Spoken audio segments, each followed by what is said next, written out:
You were never scared of failures. No, फिर failure होगा तभी तो तो आप लर्निंग होगी. जभी तो आपको लर्निंग भी होगी, आप उससे आगे भी तो बढ़ेंगे. फेलियर का मतलब कभी भी ये नहीं होता कि वहाँ पे ख़त्म. हाँ, फेलियर आपने मान लिया और ट्राई करना छोड़ दिया, बस वहाँ फेलियर. वो एक्चुअल फेलियर. वो एक्चुअल फेलियर, अदरवाइज फेलियर वही है. पहले मेरे पास आई थी अपॉर्चुनिटी तो मैंने मना किया था, इससे कि शायद मैं नहीं कर सकता. भाई को बताया, कहना आपसे किसी ने मजाक किया होगा.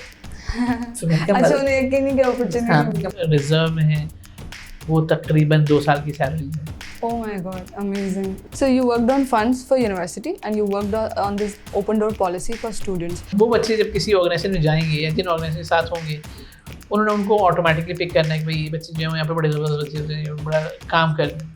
यही चीज़ हमने DPA के लिए की थी. प्रेशर हैंडल करना, कॉन्फ्लिक्ट मैनेजमेंट, इतनी सारी चीज़ें आप सीख जाते हैं. सब वो चीज़ जो सीख जाते पैराग्राफ उधर पढ़ के लिखा होता है ना, वो एक्चुअली आप प्रैक्टिस कर रहे हैं. प्रैक्टिस कर रहे हो तो ज़्यादा जो सायादार हो जाता है तो उसके नीचे लोगों को ज़रा रुकता नहीं है. This has always been my dream to interview you and I'm doing it today. जो दे चला वो ले चला, जो रख चला वो खो चला. It means कि if you have saved something to yourself तो आप तक ही रहेगी, लेकिन जो आप दे देते हैं असल में वही चीज़ है जो आप साथ लेके जाते हैं. अस्सलाम वालेकुम, this is Maham Khalid and welcome to the hustle stories. आज मेरे जो गेस्ट हैं वो मेरे फेवरेट टीचर भी हैं, मेरे मेंटोर भी हैं और he has an amazing personality. So let me introduce you to doctor Shabibul Hasan. Welcome sir, कैसे हैं आप? वालेकुम सलाम, कैसे हैं सर आप? बिल्कुल ठीक ठाक है. So Dr. Shabib is the Vice Chancellor of Hamdard University since 2016, am I right? 2017. अच्छा, 2017 से. ठीक है सर, शबीब से बड़ा ही गहरा ताल्लुक़ है हमारा, मेरा ख़ास तौर पे 2015 से. So it's been 7 years. Yes.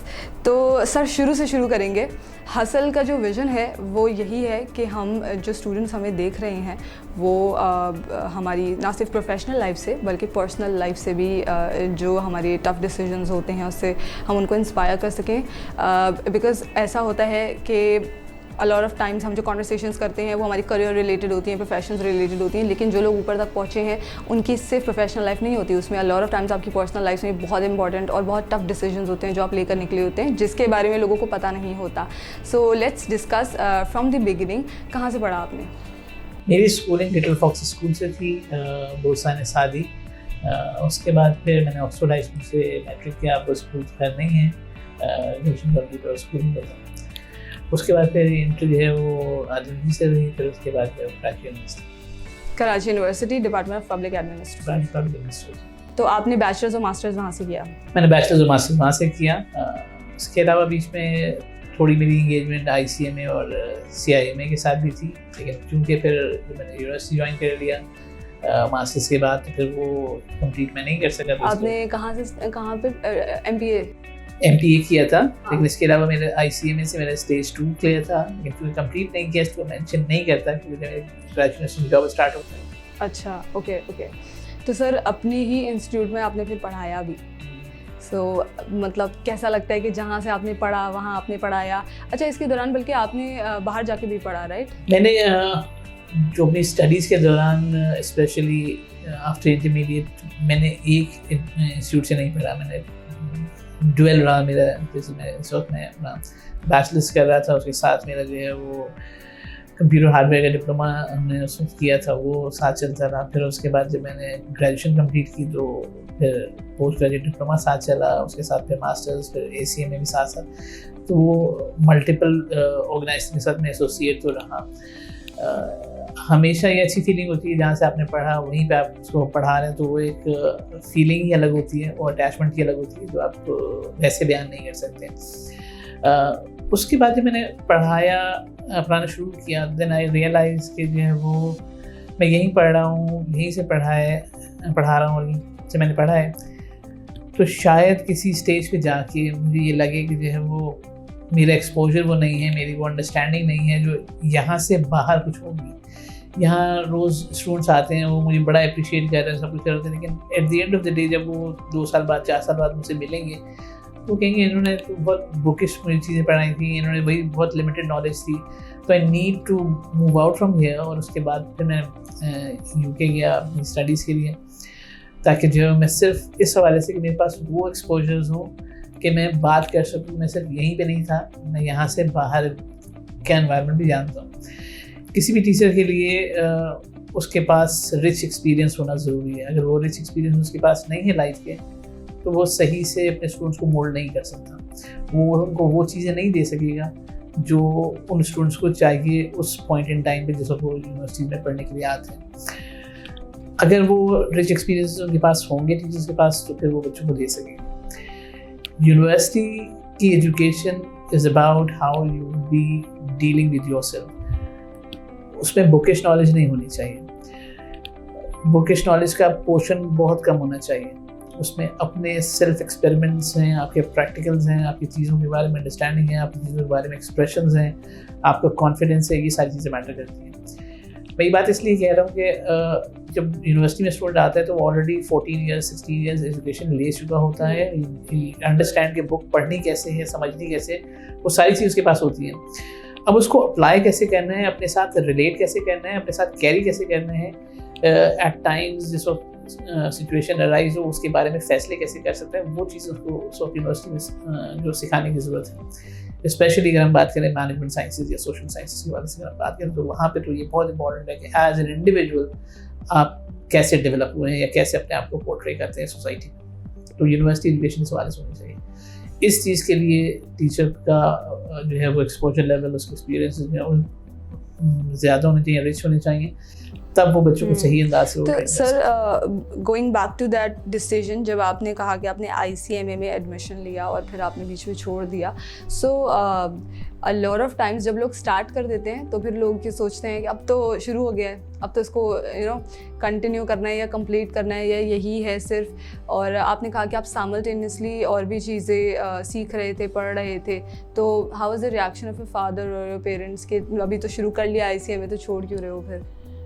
ये थोड़ा सा मुश्किल टाइम था, क्योंकि आपने अगर मैं थोड़ा सा और पीछे जाऊँ तो मैंने अपना NLD का एडमिशन छोड़ा था। Because I always wanted to do CA। मैं था कि बचपन से जो चार्टर्ड अकाउंटेंसी पढ़नी है, तो उस वाले से मेरा एक एम था कि मैंने ये करना है। बट देन जब हमने मैट्रिक किया, मैं कॉमर्स में एडमिशन लेना है, तो घर फादर की तरफ से, सबकी तरफ से, ताकि जो नहीं साइंस लो, ताकि नहीं मुझे साइंस पढ़नी नहीं, मुझे तो जो है वो CA करना है। बड़ी मुश्किल से खैर कन्विंस उन्होंने किया, हमने फिर साइंस में ले लिया एडमिशन। इंटर में जब रिजल्ट आया NLD में एडमिशन का हुआ, एडमिशन हो गया उसमें, मैंने कहा मैंने पढ़ना नहीं हुआ, मैंने तो कहा था CA करना है, आप ज़बरदस्ती मुझे जो इंजीनियर बना रहे, मैंने इंजीनियर नहीं बनना, मैंने जो है वो CA करना है।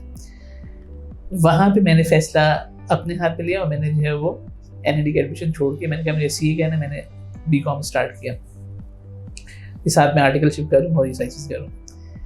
वहाँ हुआ ये कि जो है वो NLD का एडमिशन छोड़ना जो है वो बड़ा ही मुश्किल फैसला इसलिए बन गया कि जो है वो उस तरह से मुझे वो रिस्पॉन्स नहीं मिला स्टडी से जैसा मैं एक्सपेक्ट कर रहा था, इसलिए मैंने मल्टीपल चीज़ें साथ में कर रहा था।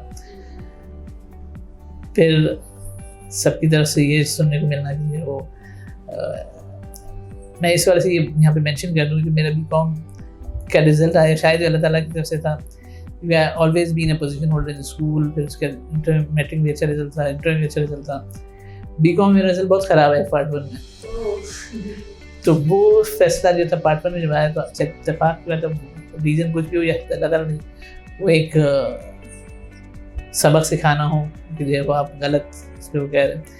मैंने अपनी ज़िद पे सबके अगेंस्ट जाके वो फैसला किया था। तो BCom पार्ट 1 में मेरे वो रिजल्ट अच्छा नहीं आया, जो मेरे लिए बहुत शॉकिंग था। कि मैं बता रहा हूँ बहुत अच्छी इंस्पिरेशन मिल सकती है स्टूडेंट्स को इस वाले से कि अगर आपको एक दफ़ा अगर कोई हार्ड टाइम मिले तो उसको आपने फेस करना है, उसको उससे बाहर निकलना है, उसमें आपने फंस नहीं जाना है। तो मेरा रिजल्ट बहुत ख़राब आया, उससे ऑब्वियसली घर वालों से बहुत डांट सुनने को मिली, बहुत बेवलान हुई, क्या कर दिया और ये कर दिया, अपना करियर तबाह कर दिया, फलाना कर दिया। मुझे इस पर वो था कि मैंने इतना मेहनत से तैयारी की थी, because I was working for कि मुझे CA करना है, तो मैं बहुत उससे कर रहा था। मैंने फिर छोड़ दिया पढ़ाई, छोड़ दी, and I started a job. Company में असिस्टेंट अकाउंटेंट की जॉब मिली। मैंने कहा दैट्स गुड इनफ। मैं जो वो यहाँ मेरिट कुछ नहीं है, फलाना नहीं है, और ऐसे नहीं है, वैसे नहीं है, मैं पढ़ाई करूँ, मैं जॉब करूँ। जब मैंने जॉब की उसके 2-3 महीने हुए थे तो एक ऑडिट की टीम आई, उसमें एक लड़का था जो मेरी एज का था। अब हम एक दूसरे को पहचानने की कोशिश कर रहे हैं कि वो कौन है और मैं कौन हूँ, कहाँ मिले हैं, लेकिन रिकॉल नहीं हो पा रहा। बट देन दूसरे तीसरे दिन जाके ये हमें पता चला कि हम लोग प्राइमरी में साथ थे, स्कूल में साथ थे, और हम दोनों ने वो स्कूल छोड़ दिया था। एंड यूज टू, तुम यहाँ क्या कर रहे हो, you are the position holder of our class, हम तो तुम्हें देखते थे, मैं तो बैक बेंचर। मैंने कहा बस ये हुआ करना कि मैं बात करूँगा कंपनी के ओनर से और तुम्हें अकाउंटेंट यहाँ पे प्रमोट कर दे तुम्हारे लिए। मैंने कहा हाँ यार, उससे बात कर लें, बात करना तो मैं मेरी प्रमोशन हो जाएगी विदिन 6 मंथ। कहने की कोई मसला नहीं, मैं कह दूँगा उनसे। मैं घर आया, फिर मैंने सोचा कि मेरी क्लास का एक बैक बेंचर मेरे लिए सिफारिश करेगा और मैं असिस्टेंट अकाउंटेंट से अकाउंटेंट बन जाऊँगा, तो उसके बाद क्या होगा, व्हाट नेक्स्ट? फिर तो मैं हमेशा उस सिफारिश या उसके डिपेंडेंट रहूँगा और मैं हमेशा ये गिल्टी रहेगी कि मैंने खुद नहीं किया बल्कि मेरी सिफारिश की, और फिर मैं अकाउंटेंट बन जाऊँ। लेकिन उसके बाद मेरे पास कुछ भी नहीं, मैंने पढ़ाई भी छोड़ दी और मैंने सारी चीज़ करके मैं सिर्फ सिफारिश पे नेक्स्ट डे मैंने रेजिग्नेशन भेज दिया कि जो है वो नहीं। मैं स्टार्टेड माई स्टडीज़ अगेन, और फिर उसके बाद जो है वो कराची यूनिवर्सिटी में एडमिशन लिया और फिर सारी चीज़ें उसके साथ चलती रही और फिर मैं जॉब पे आ गया। वहाँ से मैंने फिर जब मैंने ज्वाइन किया Karachi university as teacher department public administration में, then I started looking towards my senior teachers. आज से 5 साल बाद 10 साल बाद मैं किन की तरह हूँगा, I have join in organization, उसके टॉप पे कौन है, मैं किसकी तरह हूँगा। Because there were around 800 teachers at the university, so भी तकरीबन इतने ही होंगे, तो उसमें सीनियर लोग हैं, मैं किन की तरह हूँगा। अगर मैं आज से 15 साल बाद 20 साल बाद आई started looking my self in those senior teachers कि मैं किन की तरह हूँ। मोस्ट ऑफ देम जिनकी तरह मैं बनना चाहता हूँ, उन्होंने यहाँ से नहीं पढ़ा, उन्होंने उसके बाद बाहर से कुछ पढ़ा है। So I need to go out from here, because एक टेंडेंसी, ये कंफर्ट जोन आप कह रहे हैं, ये बन जाता है कि आपको सब सर कह रहे हैं और आपकी जब आगे पीछे घूम रहे हैं, आप एलिवेटेड फील कर रहे हैं कि जब आप टीचर हैं और आप जिसको पास कर रहे हैं, जिसको फेल कर रहे हैं, जिसको जो पढ़ा रहे हैं, तो आप बड़ा एक कंफर्ट मिल रहा होता है आपको।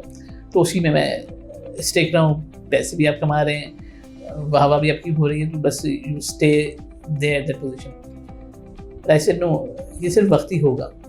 If I want to grow, मुझे जो है वो कोई चीज़ एक्स्ट्रा करनी चाहिए। Then I started looking for कि मैं बाहर जाऊँ पढ़ने के लिए। I was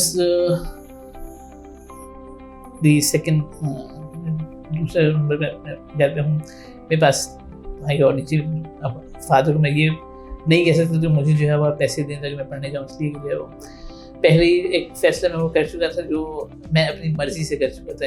तो आपने जॉब छोड़ी बीच में और आपने MPA स्टार्ट किया। उसके B.Com पार्ट 2 मैंने दिया, B.Com पार्ट 1 की बात कर रहा था। हाँ, उसके बाद आप चले गए थे। उसके बाद मैंने B.Com पार्ट 2 किया, देन उसके बाद मैंने साथ में ICM में एडमिशन लिया, वो मेरे साथ चल रहा था। देन आई रियलाइज सीमा भी मैं उसको साथ ही साथ उसमें मैंने किया था।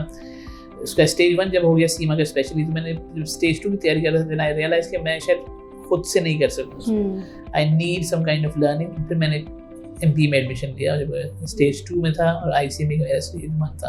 अच्छा, आप साइमल्टेनियसली चला रहा था उसको, इसलिए उसमें तो मुझे जाके एग्ज़ाम देना था। यहाँ मुझे जो है वो उसकी तैयारी करनी थी, मैं लाइब्रेरी जाता था। When I started this B.Com part 2 again, तो मैं कोशिश मेरी होती थी, मैं सुबह निकलता था और लाइब्रेरी में बैठ के सिर्फ पढ़ रहा होता था, और रात में 10, साढ़े 10, 11 बजे आता, ताकि जो है किसी से ज़्यादा मेरी इंटरेक्शन ना हो और मैं बस अपने आप को वापस से वो प्रूव करूँ कि मैं चाह रहा था, मैंने वो कर लिया। तो उस चक्कर में जो है वो मोस्ट ऑफ द टाइम शहर की मैं ख्याल शायद ही कोई लाइब्रेरी होगी जहाँ मैंने जाके नहीं पढ़ा। अच्छा। तो वो एक मेरे लिए बड़ा टफ टाइम वो था, जहाँ पे अपने आप को वापस से रीग्रुप करना है। यू हैव जो आपने एक फैसला किया, वो फैसला गलत हो गया, उस फैसले को आपने सही करना है, तो वो सही होने तक का जो टाइम है वो बहुत टफ टाइम था। And how was the reaction when you left the job, parents का, कि पहले ये B.Com वाला मसला हुआ है और अब जॉब भी छोड़े हो? तो वो इस सारी उसमें कोशिश मेरी होती थी कि maximum time stay in the library. और मैं सोता हूँ जब सब सोने की तैयारी पे हूँ या सोने रहता हूँ, तो चुपचाप से आऊँ, खाना खाऊँ, सो जाऊँ, ज़्यादा मेरी इंटरेक्शन किसी के साथ भी ना हो, ताकि जो है वो डांटना पड़े और रियलाइज़ ना कराए कि आपने ये फेल किया। But you need at the bottom of your heart कि आप कर सकते हो, आपने करना है ऐसे कि जो सही आपने सुना, ये फैसला आपने गलत किया था उसको आपने सही किया। तो वो सारी चीज़ें जो है वो मेरे लिए लेसन ये था कि before that I used to be very जैसे कहने के जो है वो स्टबर्न कि मैंने अपनी चीज़ जो करनी है मैंने करनी है और मैं कर सकता हूँ। I used to undermine other factors जैसे आप कह रहे हैं लोगों के, मैं खुद कर सकता हूँ, मुझे कोई मसला नहीं है। तो शायद वो लेसन अल्लाह ताला ने देना था कि जो है वो आपको चीज़ों को बैलेंस करना होता है। कहीं पे आपको जो है वो चीज़ों को कन्विंस कराना पड़ता है और कहीं पे कन्विंस होना पड़ता है। और हर चीज़ में चीज़ों में आप लाइफ में जिस भी स्टेज पे हों, जो सबसे इम्पोर्टेंट चीज़ बनती है वो बैलेंस ही बनता है कि आपने किस तरह से चीज़ों को बैलेंस आउट करना है। जहाँ पे भी बैलेंस ज़रा से भी डिस्टर्ब होगा चीज़ें आपकी जो अफेक्ट होंगी। और सर आपने जैसे अब अगर for example you didn't get good marks in BCom या जो भी था उसमें, तो ये फेलियर्स या ये सिचुएशंस भी एट टाइम्स बाय लक होती आपको रीडायरेक्ट करने के लिए। अल्लाह ताला का निज़ाम है, अगर आप because you are here you know, शायद आप फिर कहीं और होते। तो अगर वो सिचुएशंस लाइफ में आती हैं, so we shouldn't be like getting disappointed out of it and we should be learning out of those situations, और साथ साथ फिर अल्लाह की मर्ज़ी समझकर आगे बढ़ना चाहिए। बहुत सारी चीज़ें ऐसी होती हैं जो आपके कंट्रोल में नहीं होती। जैसे था ना कि हज़रत इमाम हुसैन सिंह जी ने पूछा था कि जो है वो इंसान कितना जो है वो खुद मुख्तार है या कितना जो है वो कन्फाइंड है, बंधा हुआ है। उन्होंने कहा कि एक पैर उठाओ अपना, उठा लिया, दूसरा पैर उठाओ, दूसरा पैर तो नहीं उठा सकता। तो आप इसका मतलब है कि कुछ चीज़ें आप कर सकते हैं और कुछ चीज़ें आप नहीं कर सकते, आप चाहते हो भी नहीं कर सकते। तो वो चीज़ें ऐसी हैं कि जो है वो आप के हाथ में इख्तियार में जो चीज़ें हैं वो आपको करनी चाहिए। पर जहाँ पे आप अल्लाह ताला आपको सही डायरेक्शन में डालना चाहता है वो आपके लिए वो रास्ते बनाता है कि जो वो आपको चीज़ों को समझ बेहतर अंदाज से फैसला करके देखना ज़रूर चाहिए कि क्या होता है। हाँ, लेकिन अगर उस पर आपने सही नहीं हुआ तो उसको रेक्टिफाई के लिए भी आपको एक्स्ट्रा एफर्ट करनी पड़े। तो इसलिए जिसको हम फैसला करें तो उसके सारे प्रॉज एंड कॉन्स को अच्छी तरह अंडरस्टैंड कर लें। यंग एज पे हम होते हैं स्कूल कॉलेज से भी उस वक्त इतने प्रॉज एंड कॉन्स की अंडरस्टैंडिंग नहीं होती, तो उस वक्त गलत फैसला हो सकता है। But then you have time and energy at that time as well कि आप उसको रेक्टिफाई भी कर सकते हो, उसको सही भी कर सकते हो। उस पर डिसहार्ट हो गए या उस पर डिसअपॉइंट हो गए या चीज़ों को छोड़ देना या कंफर्ट जोन में रहना, वो आपको अंडरमाइन करता है। एक चीज़ जो मेरे फादर हमेशा से लाइफ में स्ट्रगल आपको एक टाइम पे करनी पड़ती है। अब ये आपकी चॉइस है, आप उसको अर्ली स्टेज पे करोगे या लेटर स्टेज पे करोगे। अर्ली स्टेज पे आपके पास एनर्जी है, आपके पास टाइम है, आप चीज़ों को फेस कर सकते हो, बर्दाश्त कर सकते हो। लेकिन अगर उस वक्त आपने वो स्ट्रगल नहीं किया, आप उस वक्त कम्फर्ट जोन में रहे, उस वक्त आप चीज़ें की, तो लेटर स्टेज पे आपके पास जो है वो जिस वक्त स्ट्रगल करनी पड़ेगी उस वक्त आपके पास एनर्जी भी कम होगी, टाइम भी कम होगा और आपके पास जो करने को कुछ नहीं होगा। और सर अर्ली स्टेज पे अगर आप कर रहे होते हैं तो फिर आगे की जनरेशन के लिए भी आप यू नो एक सेफ सिक्योर एनवायरनमेंट वो कर लेते हैं। बिल्कुल ऐसे ही, इसलिए कि जो है जब आपके पास चीज़ें स्ट्रगल करने का टाइम ही वही है जहाँ पे आप कर सकते हैं, उसके बाद चीज़ें आपके लिए सही जगह पे फॉलो होना शुरू होती हैं। लेकिन अगर आपने सही टाइम पे सही फैसला, सही स्ट्रगल जो करनी थी या जो एफर्ट करनी थी वो नहीं की, तो फिर आपको लेटेस्ट स्टेज में उसके कॉन्सिक्वेंसेस फेस करने पड़ेंगे। आप ऐसा नहीं अचीव कर सकेंगे जैसा आप कर सकते हैं। तो ये जो एजुकेशन की जर्नी रही है काफ़ी डिफ़िकल्ट रही है, और and Indeed this is very inspiring, क्योंकि ये जो डिसीजन होता है ना छोड़ देने वाला, वो अक्सर लोग नहीं ले पाते। और डिसीजंस में आपने जैसा कहा ना कि लेकर देखना पड़ेगा, तो ये तो सर ये बहुत डरते हैं सब लोग। और अगर मैं अपनी बात करूँ तो I am also very afraid of this thing कि अगर गलत हो गया डिसीजन तो क्या होगा, कॉन्सिक्वेंसेस क्या होंगे। लेकिन again I think this is the bravery which actually takes you far. अच्छा, इसमें ये गारंटी किसी की बात की नहीं होगी फैसले सारे सही होंगे, ये गारंटी किसी की बात की नहीं है। The only thing you have with you is your understanding of the situation, कि वो सिचुएशन क्या है, उसके आगे एक स्टेप आगे, 2 स्टेप आगे क्या चीज़ हो सकती है, वो आप फोर्स करने की कोशिश करना चाहिए आपको कि ये मेरा फैसला, इससे अगला क्या होगा और उससे अगली क्या चीज़, क्या कॉन्सिक्वेंसेस बन सकते हैं या क्या सर्कमस्टेंसेस बन सकते हैं। Most likely obviously you can not tell future, you have no idea जो आप फैसला करें बाकी वो सही होगा। लेकिन आपकी इंटेंशंस ठीक होती हैं, आपकी अंडरस्टैंडिंग बेहतर हो तो फैसले आपके उस पर सही हो जाते हैं। उसके बाद जो चीज़ बनती है वो आपकी एफर्ट है या जो दूसरी चीज़ें उसके साथ आती हैं। ये मैंने क्रशनेसी ज्वाइन कर लिया था। मैंने जैसे कहा कि मैंने I start looking for my seniors, मैं किसकी तरह अपने आप को देखता हूँ, मैं आज से 10 साल बाद 15 साल बाद what would I be. Then I realise मुझे बाहर जाना चाहिए। I started searching for it. मैं HEC की स्कॉलरशिप थी, कराची यूनिवर्सिटी की स्कॉलरशिप थी, उसके लिए था कि पहले आप एडमिशन और सही से प्रोसेस स्टार्ट करें। I started it, but then उस साल वो नहीं हुआ, लेकिन मेरा एडमिशन हो चुका था। तो फिर मैंने अपने टीचर से उनसे कहा कि मैं तो जाऊँगा, कहना है कि नहीं उस पर जो है तुम अगले साल या दूसरी बात चले जाना। मैं अच्छा, मैं इसलिए बात उनसे डिस्कस की थी कि जो स्कॉलरशिप कमेटी के जो हेड थे वो वही थे। उन्होंने मुझे नहीं किया उनका बाद में कहते, मैंने साहब मुझे कहते आपको पता है कि मुझे जाना है, मैं 4 साल इसके लिए कोशिश कर रहा हूँ। तो कह नहीं अगले साल देखेंगे। मैंने कहा मैंने एडमिशन ले लिया, एंड आई विल गो। ये उसके साथ इंटरेस्टिंग बात ये है कि 3 महीने पहले मेरी शादी हुई थी। अच्छा, ओके। तो उसमें जो है वो अब मेरे पास स्कॉलरशिप का चांस आगे जाके था। मैंने कहा आगे जाके बच्चे हो जाएँ, ये हो जाए, तो फिर जो है वो शायद मैं फंस जाऊँगा, फिर मैं जा नहीं सकता, रिस्पॉन्सिबिलिटीज होंगी। तो उस रिस्पॉन्सिबिलिटी चक्कर में फिर मैंने वाइफ से इस बात की, मैं जो मैं गाड़ी उसको गाड़ी हम सेल करते हैं ना, गो फॉर इट।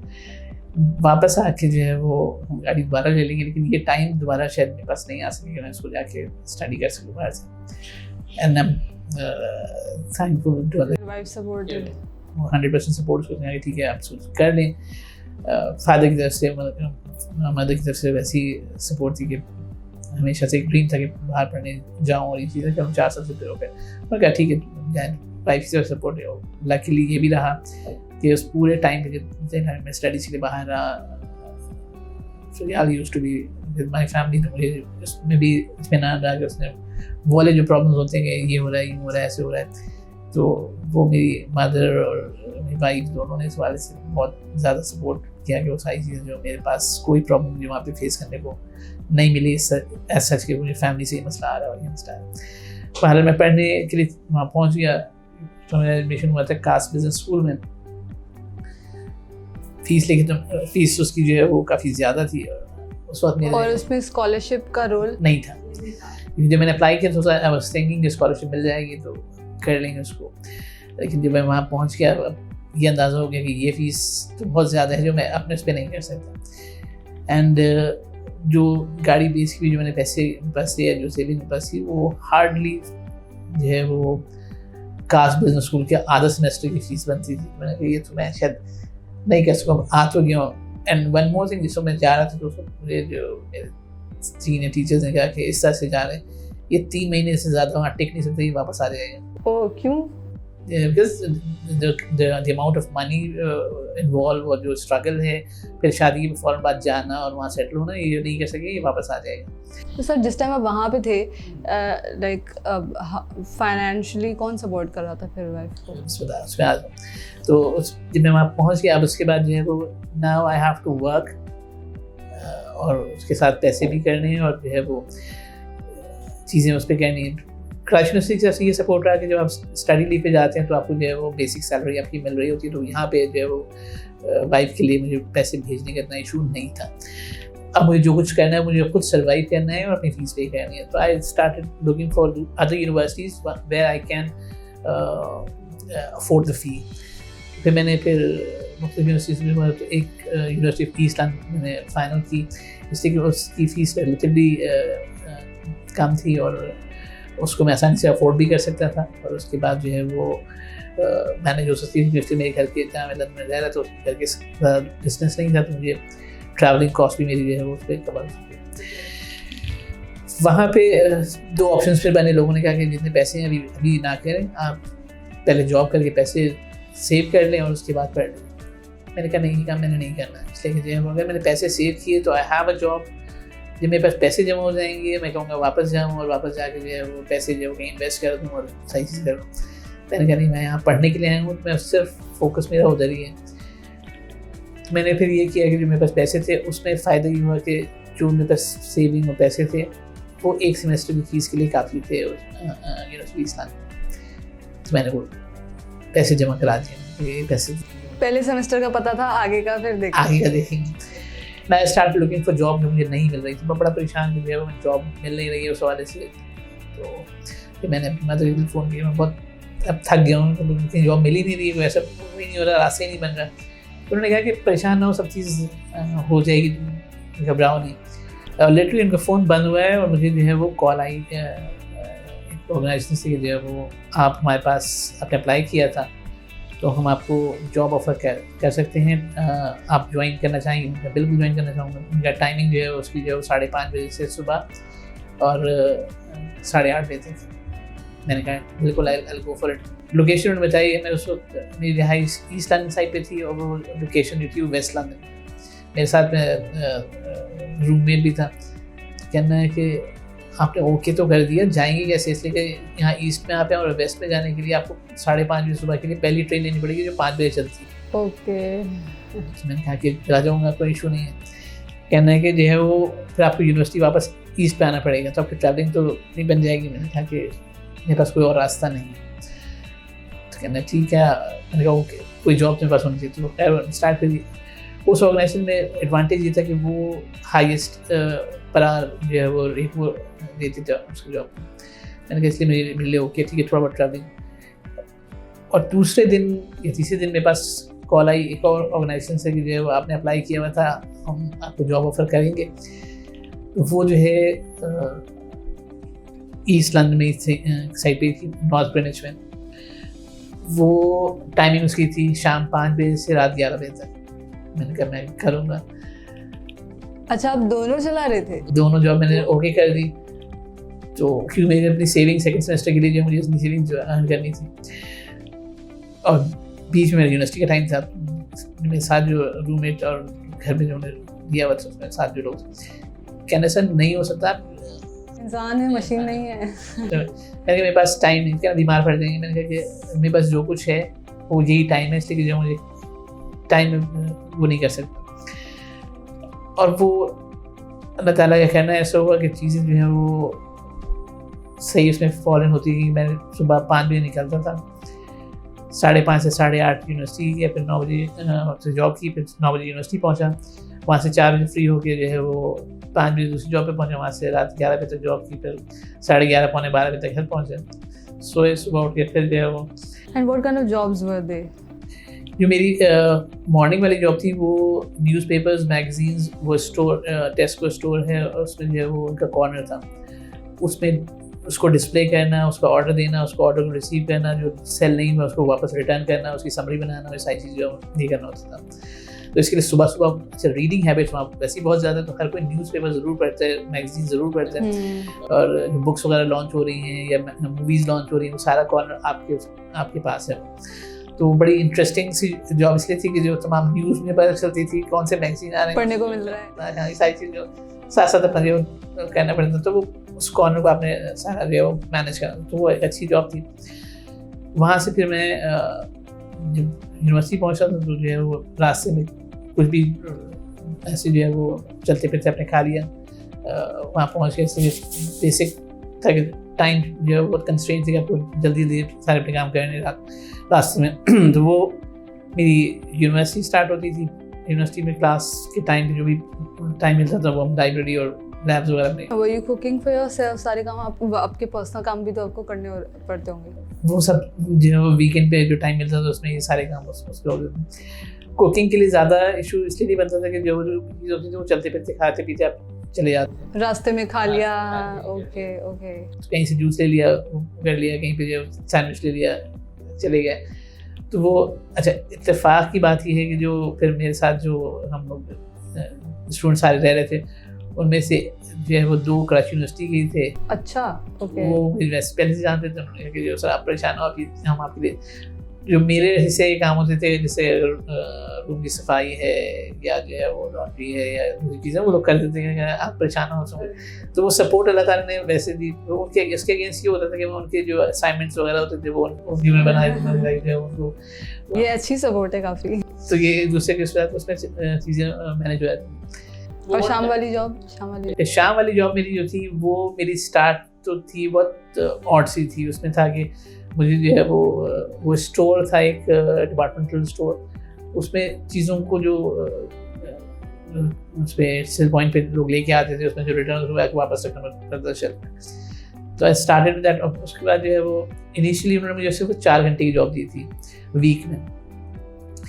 तो शुरू में मेरी यूनिवर्सिटी स्टार्ट नहीं हुई, तो I used to stay till end में। तो मेरे पास मैंने जाएगा नहीं, आपको एक्स्ट्रा पैसे एक्स्ट्रा क्यों कह रहा हूँ, we will not pay you anything extra. जो हमने 4 घंटे गए हैं I ask for it, per hour ही देंगे जो है आपका उस पर ही मिलेगा, no issue, because I have nothing to do at home, free हूँ तो मैं पे कर सकता हूँ। क्योंकि ऐसा उस पर होता नहीं। मैंने कहा कि हम चूँकि साथ जाते हैं और भी जो थे वहाँ पे स्टूडेंट्स, वो भी कुछ कह रहे थे, उनके साथ ही वापस इनके साथ ही मुझे वापस जाना, तो मैं घर जाके कुछ, तो I was working extra hours. लेकिन उसके बाद पेमेंट वगैरह, पहले वीक की सैलरी, दूसरी वीक की सैलरी मिली, आई नेवर कंप्लेन की मुझे जो है मैंने इतने घंटे काम किया, वो 4 घंटे में। तो उसमें कहना कि जो है तुम एक्स्ट्रा क्यों कर रहे हो, मैंने बताया कि मैं पढ़ने के लिए आया हूँ, घर जाके कुछ करने को ऐसा कुछ नहीं है। Then start talking about myself कि मैं क्या कर रहा हूँ। एंड देन जब उसको ये पता चला मैं यूनिवर्सिटी में पढ़ा रहा था, यहाँ पे जाके ये कर, तो उन्होंने ये उस पर तो बड़ी उसमें अपना इंटरेस्ट उसने पूछना शुरू किया, क्या पढ़ने कैसे है और वहाँ पे क्या है और चीज़ें क्या हैं। फिर उसने मेरी जो है वो जॉब चेंज की, फिर उसको जो है उसमें काउंटर पे किया, और फिर जो उसकी कैश रिपोर्ट बनती थी पूरे उसकी वो उसने दिया, लेकिन तकरीबन 2 महीने के बाद।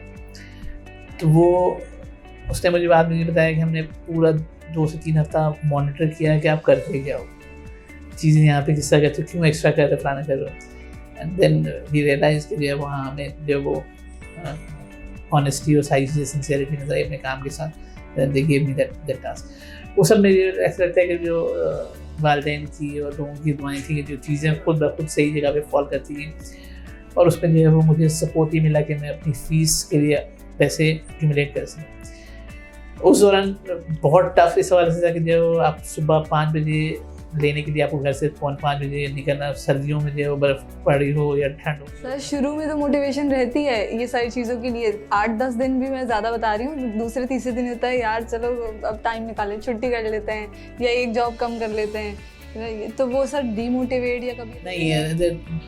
You have so much at stake, तो आपको जो है वो नहीं करना पड़ता। You have made a decision कि आपने आके पढ़ना है, या आपका अपना फैसला था।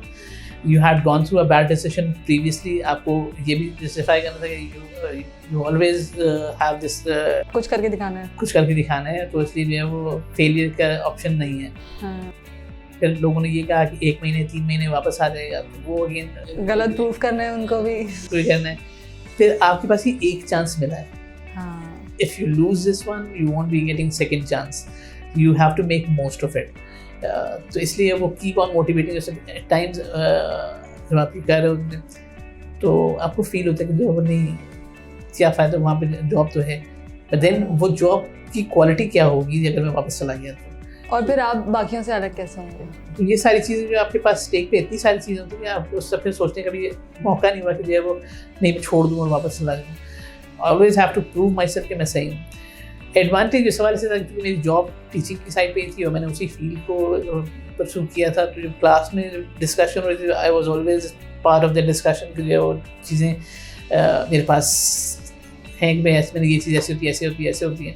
तो I keep on discussing with them and teachers कि हाँ ठीक है, इसको कुछ पता तो है, इसको ये बात तो कह रहा था चीज़ों के बारे में। तो वो मेरे लिए हेल्पफुल था कि मेरी यूनिवर्सिटी की जो टीचिंग थी उसका इफेक्टिव हुआ। मुझे यूनिवर्सिटी की जो टाइम था उसमें मुझे थोड़ा सा रिलैक्स फील होता था कि ये चीज़ें जो भी डिस्कस हुई मैंने की हुई हैं या मुझे पता है उनके बारे में, उसके बारे में बात कर सकता हूँ। लेकिन सर आपको पढ़ने का टाइम तो मिलता नहीं होगा, फिर आप 2 पढ़ने का टाइम नहीं मिलता था, इसलिए जो है वो क्लास में डिस्कशन होती, बहुत रिगरस डिस्कशन हो जाती थी। और उनके हवाले से जो है वो, क्योंकि मेरे पास जो पहले लेक्चर्स में पढ़ा रहा था उसमें मैं लेक्चर्स बनाता था सारे, तो उनके हवाले से मेरे पास नोट्स पहले से मौजूद बने हुए थे। तो उसमें सिर्फ असाइनमेंट्स के हवाले से आपको जो है एक्स्ट्रा टाइम लगाना पड़ा। तो आपने सोचा वहाँ भी ट्यूशन्स दे के मैं पढ़ा के? बहुत बड़ी इंक्लिनेशन ये थी कि जो है वो बहुत से पाकिस्तानी से, इंडियन से, इनके कॉलेजेस से जहाँ पे मैं जाके पढ़ा सकता था। लेकिन मेरा ये फैसला डेलिबरेट था कि मैंने कॉलेज में ट्यूशन्स मैंने नहीं पढ़ानी है, इसलिए कि अगर मैंने भी वही किया मेरा एक्सपोजर जो है वो फिर लिमिटेड रह जाएगा। इसलिए जो मैं जॉब्स ढूंढ रहा था वो इसलिए ढूंढ रहा था कि टीचिंग के अलावा जॉब, टीचिंग के अलावा टीचिंग नहीं होनी चाहिए, वरना कितना इजी था, आप जाते और पढ़ाना शुरू कर देते। तो वो मेरे लिए आसान था कि यूनिवर्सिटी टीचिंग के वाले से जो है वो वहाँ पे ऑप्शंस थे जो मैं पढ़ा सकता था। लेकिन फिर मेरा एक्सपोजर लिमिटेड होता है, फिर एक क्लासरूम से निकल के दूसरी क्लासरूम में जाके बैठ जाता। I never wanted to teach there, नहीं मुझे पढ़ाना नहीं है। अगर पढ़ाने वाली चीज़ है तो क्लास फेलोज जो थे उनको मैं कोई भी टॉपिक होता था उसमें उनको साथ डिस्कस कर लेते, पढ़ा लेते, तो वो मेरे लिए काफ़ी था। लेकिन अगर मैं उस पर पढ़ाने भी जाता था तो मेरा एक्सपोजर लिमिटेड होता। जैसे मैं बात कर रहा हूँ, मेरी पहली जॉब लकीली वो मिली जहाँ पे मुझे जो मैगजीन्स हैं, न्यूज़पेपर्स हैं, मूवीज़ हैं, के नॉवेल्स हैं, इन सबको मैनेज करना है। तो ऑटोमेटिकली मुझे अवेयर अबाउट के what is happening around the world, उस जगह पे हो क्या रहा है। सिटिंग इन लंदन आपको सारी चीज़ें पता है कि जो दुनिया के हवाले से सारी चीज़ें उस पर आ रही हैं। फिर हर तरह के लोग आपके पास आ रहे हैं। और ये दूसरी जॉब पे भी ऐसे ही था कि हर जगह के लोग जो हैं, कोई स्वीडन से आ रहा है, तो कोई फ्रांस से आ रहा है, कोई अमेरिका से आ रहा है, कोई कहीं से आ रहा है, and you interact with them. तो आपका एक्सपोजर जो है वो लाइफ के हवाले से जो है वो बिल्कुल चेंज होता है। और आपकी एज क्या थी तब? मैं गया था उस वक्त 28 थी। 28। सर इस एज में बड़ी मुश्किल है ये चीज़ कि लोगों की ये सोच हो, ईजिली एक जॉब मिल रही है और उसका एक्सपीरियंस भी है, और बिकॉज आपको ज़रूरत है इनकम की, अर्निंग की, तो आप वो आसानी से कर सकते हैं। लेकिन ये विजन रखना कि सिंस मैं यहाँ पर हूँ तो मुझे एक अच्छा एक्सपोजर चाहिए, and for that I won't be going for this easy option, I will be going for alternative option, चाहे कितना वक्त लगे। और उसमें वक्त लगा आपको। बिल्कुल। मैंने कहा अगर मैं उसको मैंने पहले कहा कि हमेशा आपको ये देखना पड़ता है कि आपका ये फैसला, उससे अगला फैसला, उससे अगला फैसला क्या बनेगा। आपको वो सीक्वेंस बनानी पड़ती है जिसमें ये देखता है कि जो अगले 15 साल बाद, 10 साल बाद मैं किसके शूज़ में होऊंगा। वो चीज़ आपको जो है वो गाइड करती है कि आप जो हैं वो अपनी फैसले जो है वो उसके ऊपर स्टिक रहें कि आप जो करने जा रहे हैं, आपने सोच लिया उसके बारे में कैसे होगा। 15 साल बाद मैं किसकी तरफ अपने आपको देखना चाहता हूँ, तो फिर वो आपको अपना ट्रैक पता होता है कि मैंने इसी ट्रैक पे रहना है और मैंने ये ट्रैक बहुत सोच समझ के लिया है। इसके अगेंस्ट ऑब्वियसली हर्डल्स भी आएंगे, प्रॉब्लम्स भी होंगी, वो सारी चीज़ें। कंफर्ट जोन भी मैं आपको फील होगी जो है वो आप कहीं पे कंफर्ट ले लें और कहीं कोई इशू नहीं है। मैंने जैसे पहले कहा कि मेरे लिए बहुत आसान इस वजह से होता है कि पैसे जमा करता और शायद उस वक्त फील करता है कि जो पैसे तो आ गए, बाकी इन्वेस्ट कर लो, बाकी चीज़ें हो जाएंगी। But then you won't be having that thing which you have started for, वो आप चीज़ आपको नहीं मिलती। तो बीच में कंसिस्टेंसी बहुत ज़रूरी है। आपको जो चीज़ें आपने प्लान की हैं वो प्लानिंग के वक्त आपको बहुत सारी चीज़ें सोच लेनी चाहिए कि आगे क्या क्या चीज़ें आपको चाहिए और क्यों चाहिए। मोस्ट ऑफ द टाइम हम हमेशा, और मैं हमेशा अपने स्टूडेंट्स को ऐसे भी कहता हूँ, मोस्ट ऑफ द टाइम हम हर्डल्स और प्रॉब्लम्स को देखते हैं, लेकिन प्लानिंग करते वक्त आपको उसकी सक्सेस की तरफ देखना चाहिए, उसकी अचीवमेंट की तरफ देखना चाहिए कि आप क्या हासिल करना चाहते हैं उसके थ्रू। जब आपके पास वो क्लियर है कि आपको ये चीज़ चाहिए, प्रॉब्लम्स जो आ रही हैं उन प्रॉब्लम्स को फिर ना देखें, क्योंकि जो भी प्रॉब्लम्स हैं वो इतनी बड़ी नहीं होनी चाहिए, इतनी बड़ी, मेरे अपना मानना है कि इतनी बड़ी नहीं होती कि आप ये उस अचीवमेंट को रोक सकें। प्रॉब्लम से बड़ा हमेशा सोल्यूशन होता है, वो सिर्फ हिडन होता है, आपको उसको सिर्फ एक्सप्लोर करना होता है। अगर आपने एक्सप्लोर करना शुरू कर दिया सोल्यूशंस को, तो प्रॉब्लम्स कभी भी आपके पास बड़े नहीं होंगे। Working for 5 AM in the morning till 11 PM in the night, बहुत लंबा टाइम। वो सिर्फ अगर आपको क्लैरिटी हो कि आप चाहते क्या हैं। क्योंकि सर आप प्रॉब्लम्स देख के पहले ही डिमोटिवेट हो जाते हैं, लेकिन उसके आखिर में आपको जो मिल रहा है अगर वो आप याद रखें हर रोज तो आप मोटिवेटेड रहेंगे। बिल्कुल ऐसे ही है। और आपको फिर उसमें प्रॉब्लम, लाइफ है, प्रॉब्लम होंगी, लाइफ है, स्ट्रगल होंगी, लाजमी, उसका तो लाजमी पार्ट है। इसलिए कि जितने लोगों से आप मिलते हैं, जितने सर्कमस्टांसेस, सिनेरियोज, सिचुएशंस आप गुजरते हैं, तो प्रॉब्लम्स तो होंगी। हर कोई आपकी मर्जी के हिसाब से, आपके हिसाब से नहीं मूव करता, तो अपने हिसाब से मूव करेगा। तो आपके लिए चीज़ें जो हैं वो वैसी नहीं हुई जैसे आप सोच रहे हैं।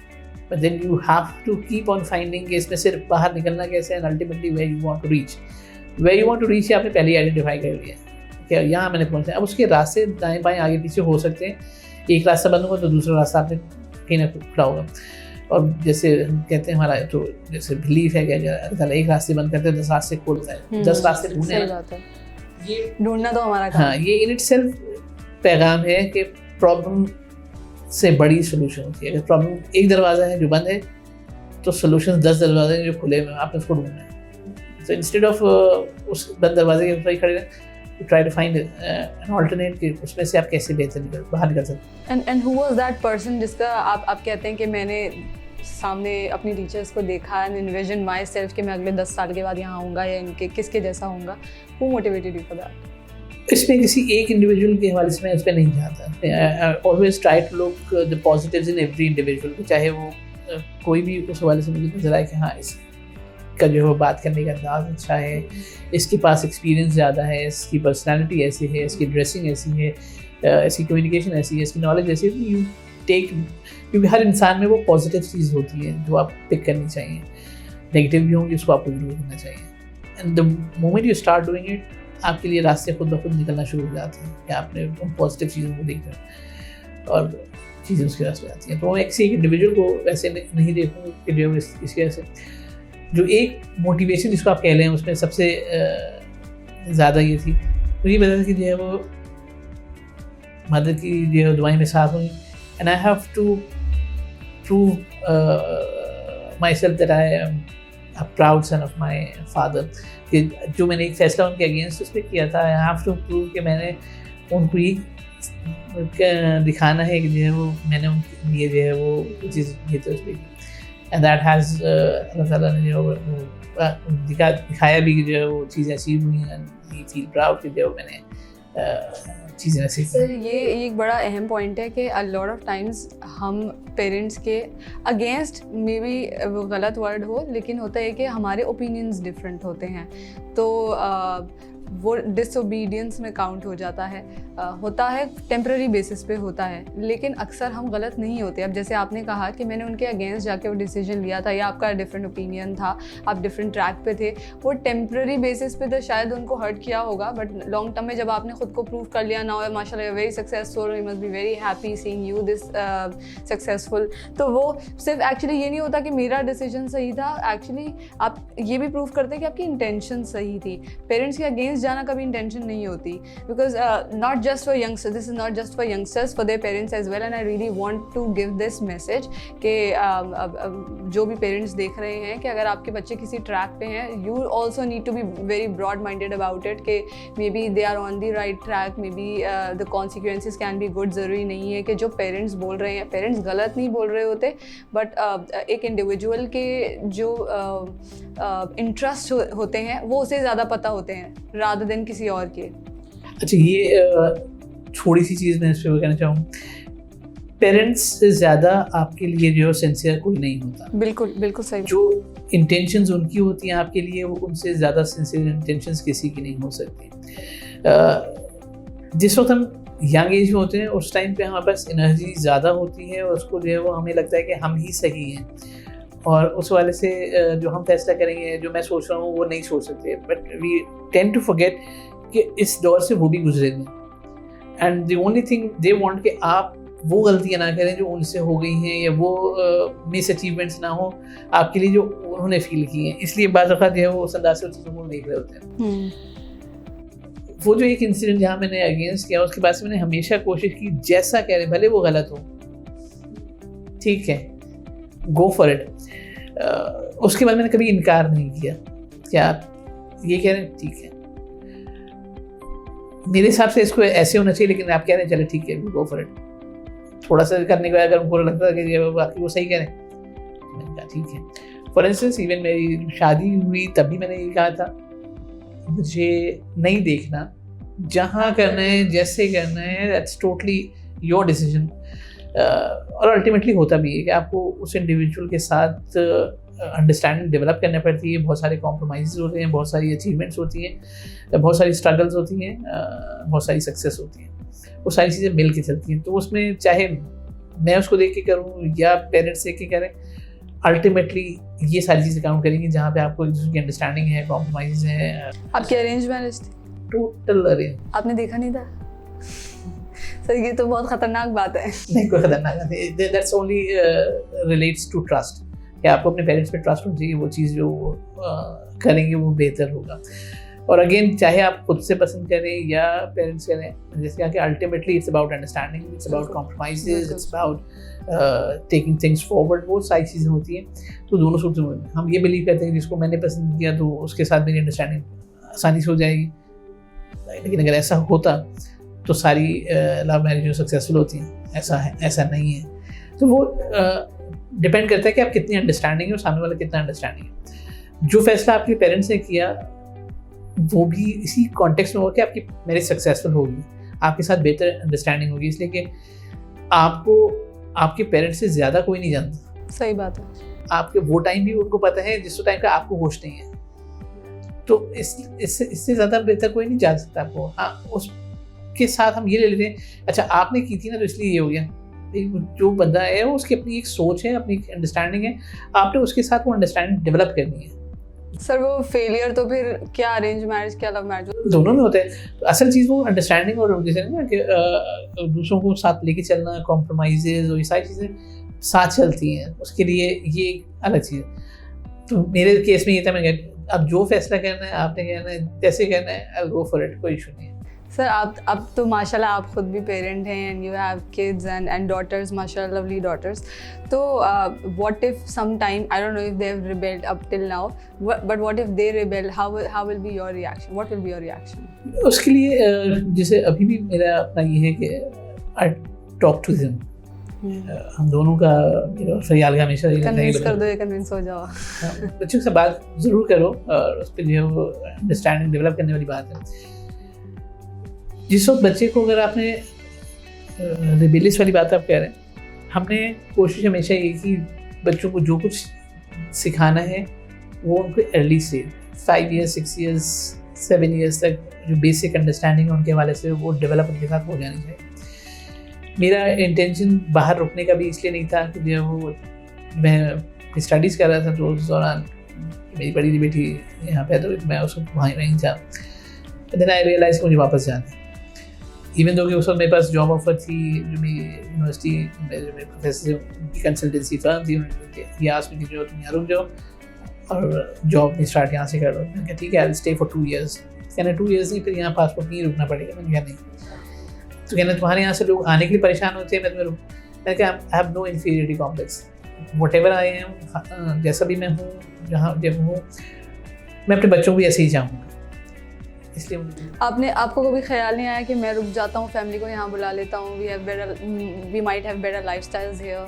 मैंने जैसे कहा ना कि मुझे अपॉर्चुनिटी मिली कि मैं बुला सकता था और मैं स्टे कर सकता था, बट देन मेरी बेटी पैदा हुई, उसके बाद देन आई रियलाइज़ कि जो है वो बच्चों की तरबियत के हवाले से जो है वो शायद पाकिस्तान में ज़्यादा बेहतर उसको हो सके, क्योंकि उस माहौल में मैं एक जनरेशन जो संभाल सकता हूँ, अगली जनरेशन नहीं संभाल सकता उसमें, तो वो अल्टीमेटली उस तरफ जाएगा लॉन्ग टर्म गोल। और अगर मैं वैसे जो मैं ऑब्जर्व कर रहा था कि मैं मेरी आदत है उस ऑब्जर्वेशन को अपने साथ रखने की, जो वो क्या रहा है, लोग कौन है, आई रियलाइज़ कि जो बच्चे की डेवलपमेंट है उस वाले से अगर हम अपने पाकिस्तानी उसमें देखें तो वो 2-3 चीज़ें उसमें बन रही थी। मैं घर पे एक वैल्यू सिखा रहा हूँ, स्कूल में जाके उसको जो है वो कुछ और सिखाया जाएगा जो वहाँ के हिसाब से होगा, दोस्तों में वो कुछ और सीखना चाहिए। तो वो एक पर्सनालिटी में स्ट्रेचेस काफ़ी आ रहे हैं, जो वो मैं घर पे अपनी तरफ खींच रहा हूँ, बच्चे अपनी तरफ, दोस्त अपनी तरफ खींचेंगे। जो स्कूल है फॉर इंस्टेंस, सबसे पहले जाके जो है वो लंच बॉक्स जो है वो चेक होगा कि जो है वो आपको पेरेंट्स ने सही दिया नहीं डिस्कार्ड हुई आपको ये मिलेगा। तो वो चक्कर में बच्चे ये सोचना शुरू करता है कि जो है वो मेरे पेरेंट्स मुझे सही चीज़ नहीं दे रहे, मुझे स्कूल में सही चीज़ मिल रही है, ये सोच उसके पास आ सकती है। ये सारी चीज़ें फिर मैंने फैसला उस पर ये किया कि मैं ऐसी जगह पे रहना चाहूँगा जहाँ मैं अपनी वैल्यूज़ को बग़ैर किसी खिंचाव के दे सकता हूँ, उसको पोलराइजेशन कम होगी। मोस्ट लाइकली स्कूल में भी वही सारी चीज़ें सिखाई जाएंगी जो हमारी अपनी वैल्यूज़ हैं, उसमें कोई डिफरेंट वैल्यूज़ नहीं होंगी, और उस चक्कर में जो बच्चे की पर्सनैलिटी होगी वो उस हवाले से ही डेवलप होगी जिस हवाले से हम चाहते हैं। तो शुरू में 5 ईयर्स हमने अपने बच्चों को, इसलिए मैंने वहाँ पे सेटल होने का बिल्कुल भी ख्याल नहीं किया, फिर वापस आया। इवन दो कि जो मेरा प्रोफेसर था उसने मुझसे कहा कि तुम्हारे यहाँ से तो लोग आने के लिए परेशान होते हैं, आई एम ऑफरिंग यू। मैंने कहा कि मेरे लिए कोई कॉम्प्लेक्स नहीं है, वॉट एवर आई एम, जैसा मैं हूँ मैं चाहूँगा मेरे बच्चे भी उसी अंदाज से हों, और उसके लिए मुझे यहाँ ज़्यादा सूट करता है as compare to. That was a brave decision. उसके बाद अगर बच्चे पढ़ने जाना चाहेंगे, देयर विल ऑलवेज भी ऑप्शन, वो पढ़ने जाएँ, और अगर वो अब जैसे जितनी चीज़ें होंगी अब उनका अपना फैसला होगा कि अगर वो बाहर सेटल होना चाहें, बाहर रहना चाहें, तो ये उनका अपना फैसला होगा। That would not be my decision कि जो मेरे तक बात थी, जो मेरे लिए जो है वो जो अपने बच्चों की तरबियत है मैं यहाँ पे बेहतर से कर सकता हूँ। Then it's up to them, अगर वो फील करते हैं कि उनको बाहर जाके सेटल होना है, बाहर ही करना है, तो फिर कंपल्शन उनके ऊपर नहीं है, they can go and take their decision. तो वहाँ की पढ़ाई में और यहाँ की पढ़ाई में मैसिव डिफरेंस है, we all know that. How you as a teacher और as vice chancellor, as chairman, आपने डिफरेंट पोजीशंस वापस आके सर्व किया, चेयरमैनशिप भी, राइट?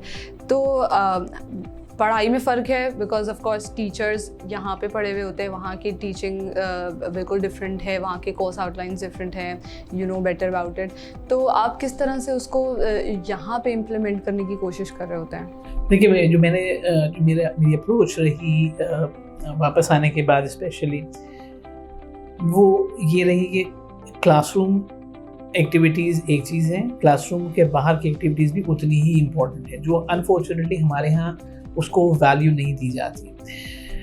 जिसमें मैंने कहा शुरू में भी कि university life is about your overall self, कि आपकी कैसे डेवलपमेंट होती है, आप अपने नॉलेज को कैसे कैरी करते हैं, आप अपनी पर्सनालिटी को कैसे कैरी करते हैं, आप डिफरेंट सोर्स ऑफ नॉलेज को कैसे इनकॉर्पोरेट करते हैं अपनी लर्निंग में, ये सारी चीज़ होती है. तो बाहर की अगर मुझे जो क्वालिफिकेशन जो मैंने ली उसमें या यूनिवर्सिटी के साथ, उसमें सबसे इम्पॉर्टेंट चीज़ यही थी कि जो वो मुझे क्लास के बाहर बहुत कुछ सीखने को मिला.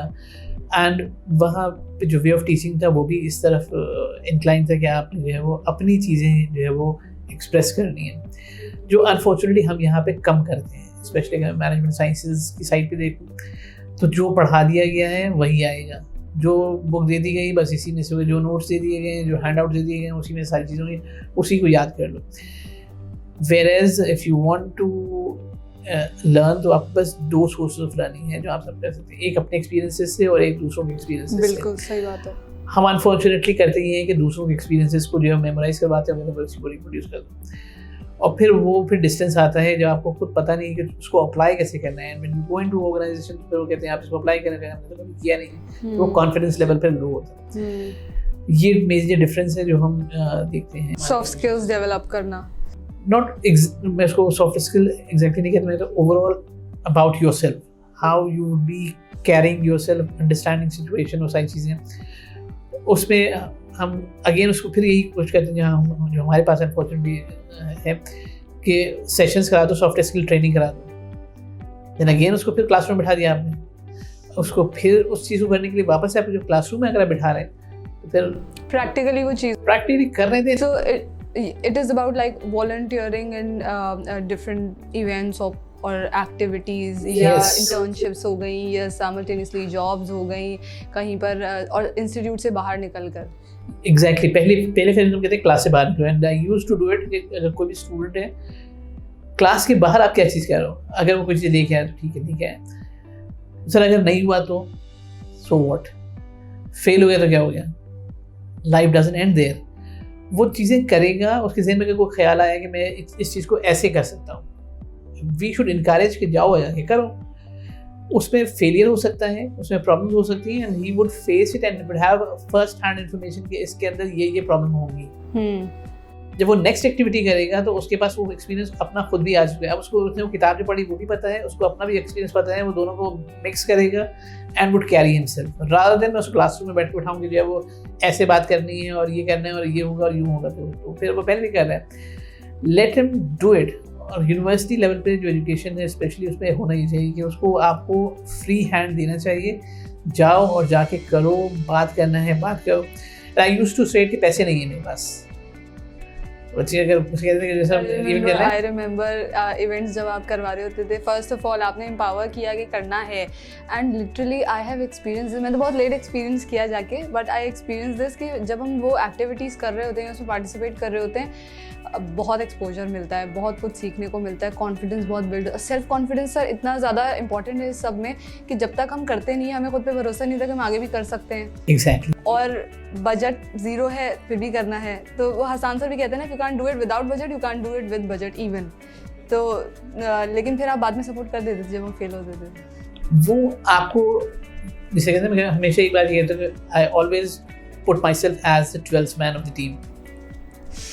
खेलना आपने है, जहाँ पे आप फंस जाओगे, जहाँ पे आपको लगता है कि नहीं तो फिर मैं सपोर्ट के लिए फील्डिंग करने आ जाऊँगा, अदरवाइज मेन काम आपका ही है. You have to believe in yourself कि आप कर सकते हो. एज 12th मैन आपके मैं सपोर्ट के लिए आ जाऊँगा जहाँ पे आपको प्रॉब्लम है, और अगर कोई प्रॉब्लम बाकी अगर फेलियर है तो I will be standing with you. लेकिन अगर सक्सेस है इट्स योर्स, एंजॉय. आप उसको उसके बाद जो अचीवमेंट करने को जो एक वो आदत पड़ जाती है कि ठीक है मैं इसको ट्राई करके देखता हूँ, हो सकता है यूँ कर लूँ, तो वो आपको ग्रो करने में फिर हेल्प करता है in your organisation, in your life. जो चीज़ हमारे पास यूनिवर्सिटीज़ में मिसिंग है, हम उसको वैसे ही करना चाहते हैं जैसा जो है वो अपने स्कूल कॉलेज में किया होता है। हाँ, उस एजुकेशन सिस्टम में सबसे बड़ा फ्लॉ जो मैं स्कूल या कॉलेज या इवन यूनिवर्सिटी से उसमें जो फ्लॉ बनता है वो ये बनता है कि आप एक मॉडल सबके ऊपर फिट करना चाहते हैं, एक लर्निंग सबके ऊपर फिट करना चाहते हैं, और लाइफ में one solution does not fit for all, नहीं होता। हर एक के लिए अलग सिचुएशन होती है, अलग अंडरस्टैंडिंग होती है, अलग सर्कमस्टांसेस होते हैं, अलग सोल्यूशंस होते हैं उसमें। और उसके बाद अगर आप उसको अलाउ करेंगे कि वो चीज़ों को करें, एक दफ़ा फेल होगा, दो दफ़ा फेल होगा, तीसरी दफ़ा फेल नहीं होगा वो, तीसरी दफ़ा सक्सेसफुल होगा वो। दूसरी चीज़ ये कि जब आप इसको अलाउ करते हैं तो आपके पास सोल्यूशंस की तादाद बढ़ जाती है, इसलिए कि हर एक अपने हिसाब से सोल्यूशन बता रहा होता है। तो मैं यूनिवर्सिटी की बात करूँ, हर बच्चा अपने हिसाब से, अब उसको अपने सही जगह पे चैनलाइज करना है बीइंग टीचर, भाई इसको ऐसे नहीं, इस तरह से ये चीज़ आपने करनी है, उसको इस अंदाज से करनी है। मेरे पास एक स्टूडेंट की मिसाल मैं यहाँ देता हूँ। जब मेरे पास आया, शुरू में स्टार्ट उसने किया, मेरे पास आया 2009 की बात है, मैं उस वक्त यूके से आया था। वो आया कहने से मैं आपसे पढ़ तो नहीं रहा हूँ, फर्स्ट सेमेस्टर में, उसका कहना है कि लेकिन मेरे से जो है वो कोई बात नहीं करता, मुझे कुछ मेरे साथ अपने ग्रुप में शामिल नहीं करता, मैं जो हूँ वो हमारे टीचर से क्लास से बाहर निकाल देते। कहना मुझे हर क्लास में मुझे बाहर निकाल देते हैं वो, कि मुझे आता नहीं है तो मुझे बाहर निकाल देते हैं। तो मैंने उससे पूछा तुम क्या करते हो? उसने कहा मैं कराची यूनिवर्सिटी की क्रिकेट टीम में कैप्टन रहा हूँ 3 साल पहले, अब मैं यहाँ पे मास्टर्स है आपके यहाँ। मैंने कहा तो फिर तो कोई मसला नहीं है। तो मैंने कहा एक काम करो, एक हम वर्कशॉप प्लान करते हैं जो होगी फुटबॉल ग्राउंड में, वहाँ पे तुमने टीम बिल्डिंग है, मोटिवेशन है, लीडरशिप है, ये सारी चीज़ें जो हैं वो तुमने उस पर करनी, उसके फाइनेंशियल तुमने करने, सारी चीज़ें तुमने करनी है। कहने सर वो मैं कर तो, लेकिन वो बच्चे तो नहीं आएंगे। मैंने कहा आएंगे ना, तुम प्लान तो करो, कर सकते हो? कहना हाँ कर सकता हूँ, ये जो फुटबॉल मैच और ये सारी चीज़ में करा, तो उसी में हम लीडरशिप लेक्चर्स वो करेंगे। अच्छा। तो कहना है कि ठीक है। तो वो फिर हमने एक वर्कशॉप प्लान की जो फुटबॉल ग्राउंड में, उसके लिए उसने रिसोर्सेज को वो किया। फिर अब बस हम यूनिवर्सिटी में साथ ही है, उसको जो अच्छे उस पर है, लेकिन वो उसको रिकॉल करते हैं, कहते हैं कि जो उस वक्त मैं सबके पास गया, कंपनीज में इधर उधर भागता रहा कि मुझे फाइनेंसेस चाहिए, मुझे ये वर्कशॉप करनी है। तो कहना उस सेकंड में मेरे पास बहुत से लोगों से मेरे कांटेक्ट हुए, बहुत से लोगों से मेरी इंटरेक्शन हुई, और कहना पहले 3 दिन तो मुझे कुछ नहीं मिला, और फिर मैं और कहना दोस्त जो है वो उसके बाहर जो है वो एक ऑर्गेनाइजेशन गए थे, उसके बाद फुटपाथ पर बिस्किट अब खा रहे हैं। कहना सोचा करेंगे ऐसे, कहीं से तो कुछ मिला नहीं, एकदम से ख्याल आया कि वो फलाना साहब थे, हमें क्रिकेट में सपोर्ट करते थे, वही चीज़ें करते थे, लेट्स गो टू हिम। उनके पास गए, उन्होंने कहा ठीक है तुम परेशान ना हो, बस खाना पीना और टेंट साउंड सिस्टम सब कुछ हम अरेंज कर आपको मिल जाएगा। और उन्होंने चीफ गेस्ट भी उस वक्त जो है वो मोहम्मद आमिर और फवाद आलम नए टीम में आए थे, उन्होंने उनको भेजा कि जो है वो आपके लिए जो है वो एज चीफ गेस्ट वहाँ पे आ जाएंगे। वो सारी एक्सरसाइज जब उसने वहाँ पे ऑर्गेनाइज की ग्राउंड में, तो लोगों को ये वजह कि ये इतनी अच्छी चीज़ें इसने ऑर्गेनाइज कर दी हैं, उसको अपना सेल्फ कॉन्फिडेंस आया कि बच्चे सारे उससे पूछ रहे हैं कि भाई मैं इस एक्टिविटी पार्टिसिपेट करूँगा, मैं इस एक्टिविटी पार्टिसिपेट करूँगा। He get involve with the whole class. फिर उसको कॉन्फिडेंस कि मैं कुछ कर सकता हूँ, मैं अचीव कर सकता हूँ, वो उसके पास आया।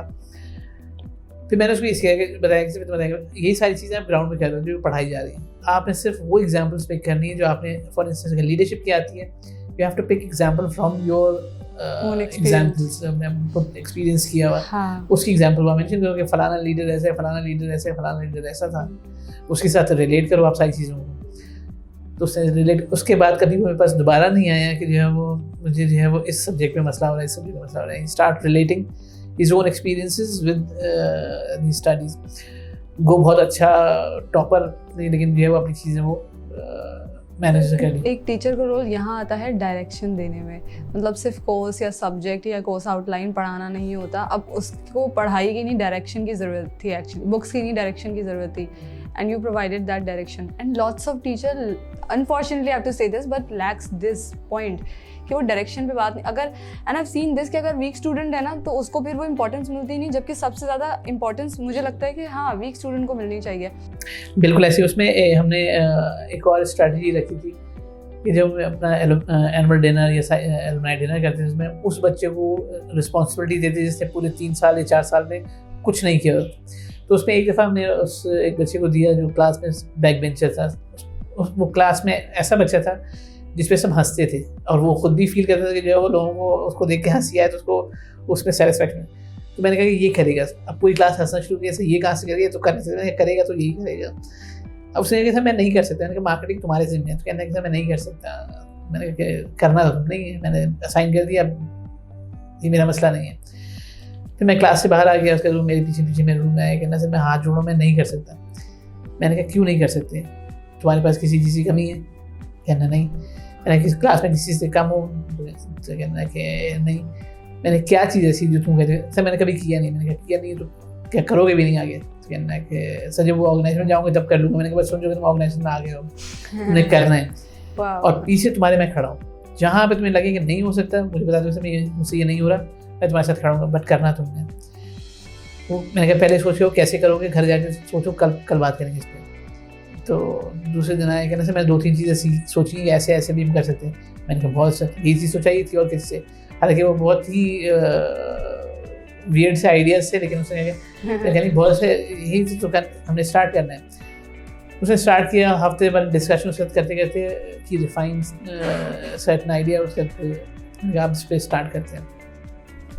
कहने सर उसको लोगों को इंगेज करने के लिए उस वक्त मूवी आई थी उतारे ज़मीन पे, कहना मैं सर मैं पेंटिंग वाला कराऊंगा सबसे ताकि सबको मैं इंगेज करूँ, आइडियाज़ क्या क्या हैं उस डिनर के बाद। उसमें उसने ठीक है करो, उसके हवाले से आइडियाज़ उसने जो भी आइडिया उसको यहाँ पे स्केच कर दें कि किस तरह का थीम होना चाहिए, स्ट्रक्चर होना चाहिए, वो सारी चीज़ें उस पर करेगा, कलर्स होने चाहिए।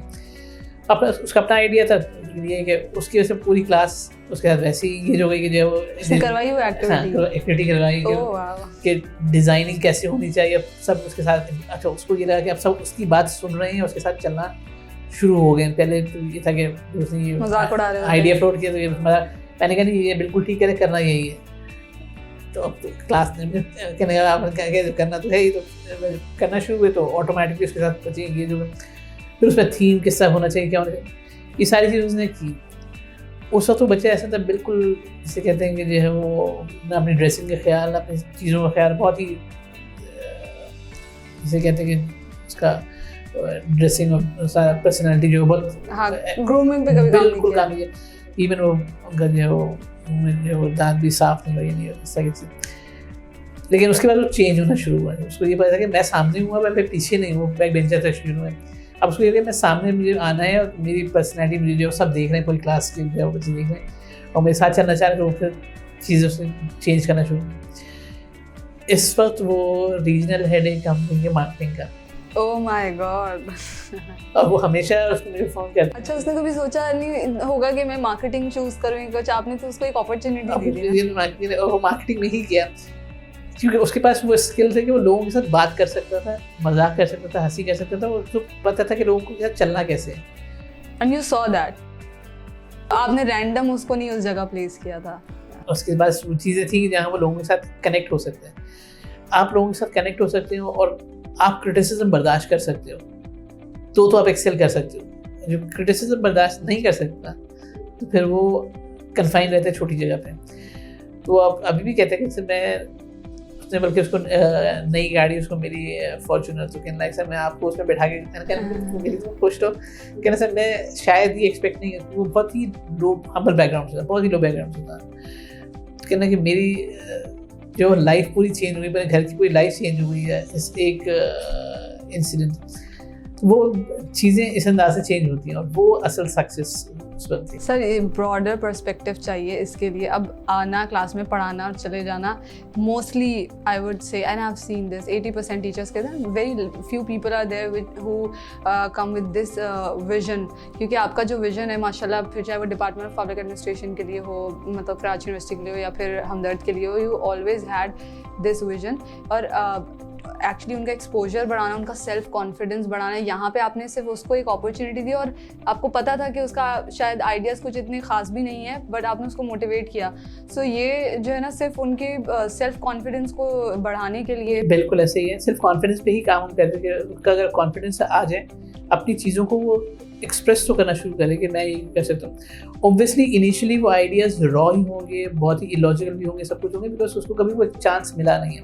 मैं हमेशा अपने एजुकेशन सिस्टम, स्कूल कॉलेज के वाले से बात करता हूँ, हम एक स्टैंडर्ड, एक one solution fit for all वाली बात के एक कोर्स, स्टैंडर्ड कोर्स आउटलाइन दे दी, उस स्टैंडर्ड कोर्स आउटलाइन को एक टीचर ने पढ़ा दिया, सारे बच्चों के लिए सेम है, सारे बच्चों ने सेम सवाल और सेम सवाल का सेम जवाब उन्होंने सबने देना है और उसी पे वो असेस होंगे। लाइफ ऐसे नहीं होती कि आपको एक सोल्यूशन, एक सिचुएशन जो होती है। हाँ, आपकी लर्निंग एक हद तक वहाँ पे रहनी चाहिए बस, उसके बाद क्लास के बाहर भी उसकी लर्निंग होनी चाहिए जो उसको जो है वो इसके साथ मर्ज किया जा सके और वो एक ओवरऑल जो उसकी पर्सनालिटी है या उसका जो लर्निंग सेट है वो जो है वो एनहांस होना चाहिए।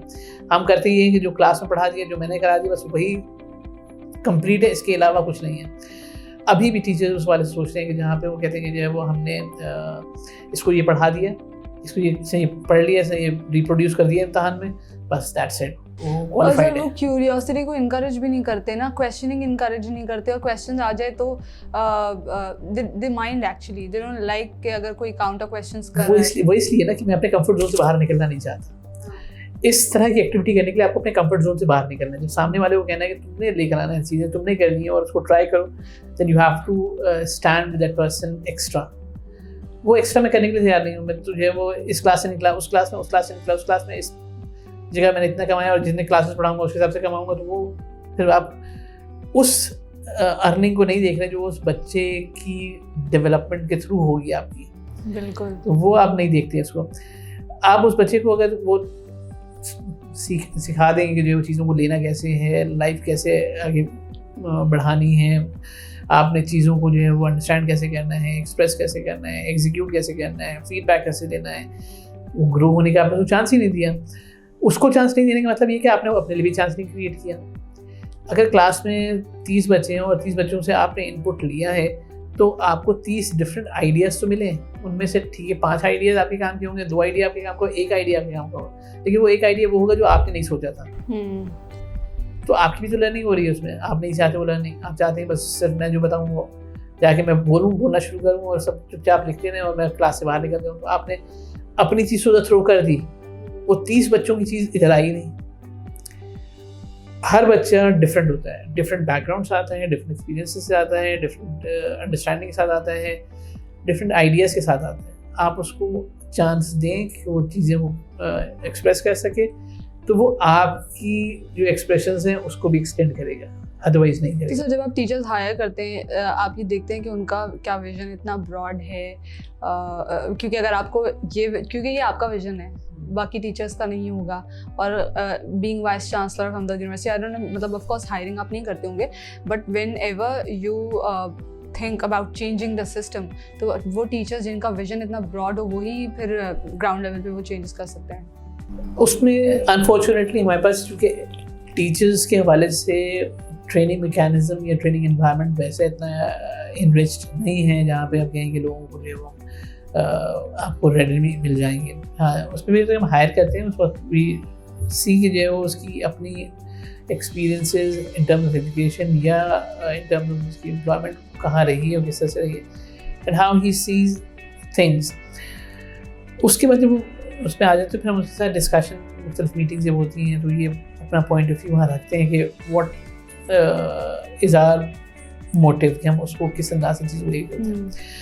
लकीली हमदर्द के साथ एडवांटेज कह लें कि एक उसका एक परसेप्शन ऑलरेडी एग्जिस्ट करता है कि हमदर्द हकीम साहब की वजह से जो है वो एक लोगों की एसोसिएशन या एक अंडरस्टैंडिंग हमदर्द के हवाले से है, और वो तकरीबन इसी अंदाज की जिस अंदाज की मैं सोचता हूँ।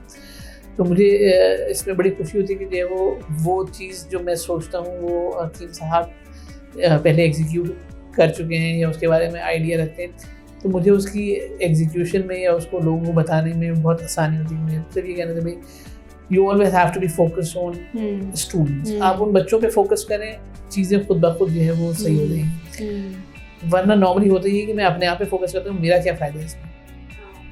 मेरे हकीम साहब का जो फोकस रहा, जो हमदर्द का फोकस वैसे रहा, वो लोगों के लिए रहा, बच्चों के लिए रहा कि बच्चों के लिए क्या है।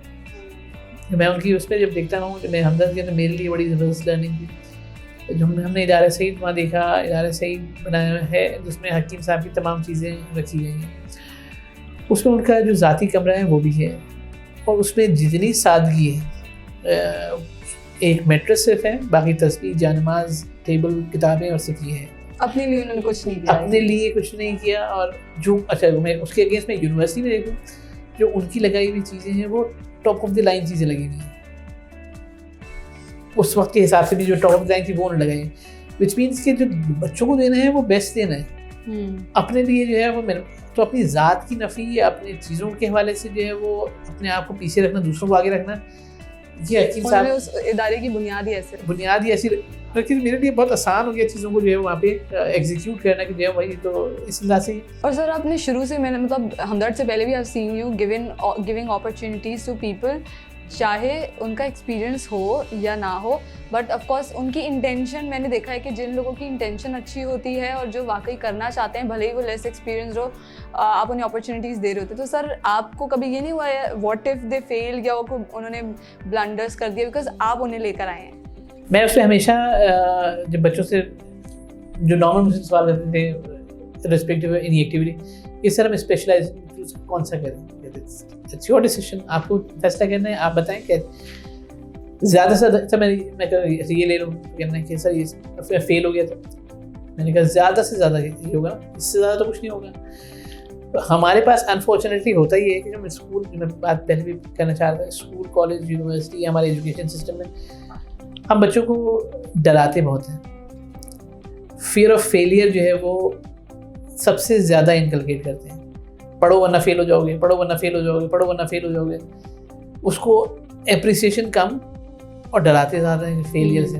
वो जो हमने इनकलकेट किया fear of failure, school, college, university तक आके, भाई पढ़ो वरना फेल हो जाओगे, ये करो वरना फेल हो जाओगे, ये करो वरना फेल हो जाओगे, ये करोगे तो ये नहीं होगा, ये करोगे तो ये नहीं होगा, ये करोगे तो ये नहीं होगा। थ्रू आउट हमारी जो डिस्कशन होती है बच्चों के साथ, स्कूल, कॉलेज, यूनिवर्सिटी, चाहे वो घर पे भी बात हो रही हो, तो यही होती है कि जो ये करोगे तो ऐसा हो जाएगा।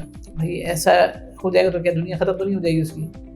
उसके आगे भी तो चीज़ें हैं। उसको सिर्फ ये सिखाना चाहिए कि ये करना है तुम्हारे लिए ज़रूरी है, ये करोगे तो इससे ये चीज़ मिल जाएगी, तुम्हें ये चीज़ मिल जाएगी। हम उसको थोड़ा सा शिफ्ट कर दें तो उसकी चीज़ें चेंज हो जाएंगी। हम उसको दिखाते हैं दूसरी तरफ से कि जो है वो ये करो नहीं तो फेल हो जाओगे, ये करो नहीं तो ऐसा हो जाएगा, ये करो नहीं तो ऐसा हो जाएगा। नेगेटिव साइड नहीं, उसकी पॉजिटिव साइड पे उसको इनकलकेट करना चाहिए कि ये चीज़ करो तो ऐसा हो जाएगा, तुम कर सकते हो, यू कैन डू इट, और इसमें ये चीज़ें हो सकती हैं।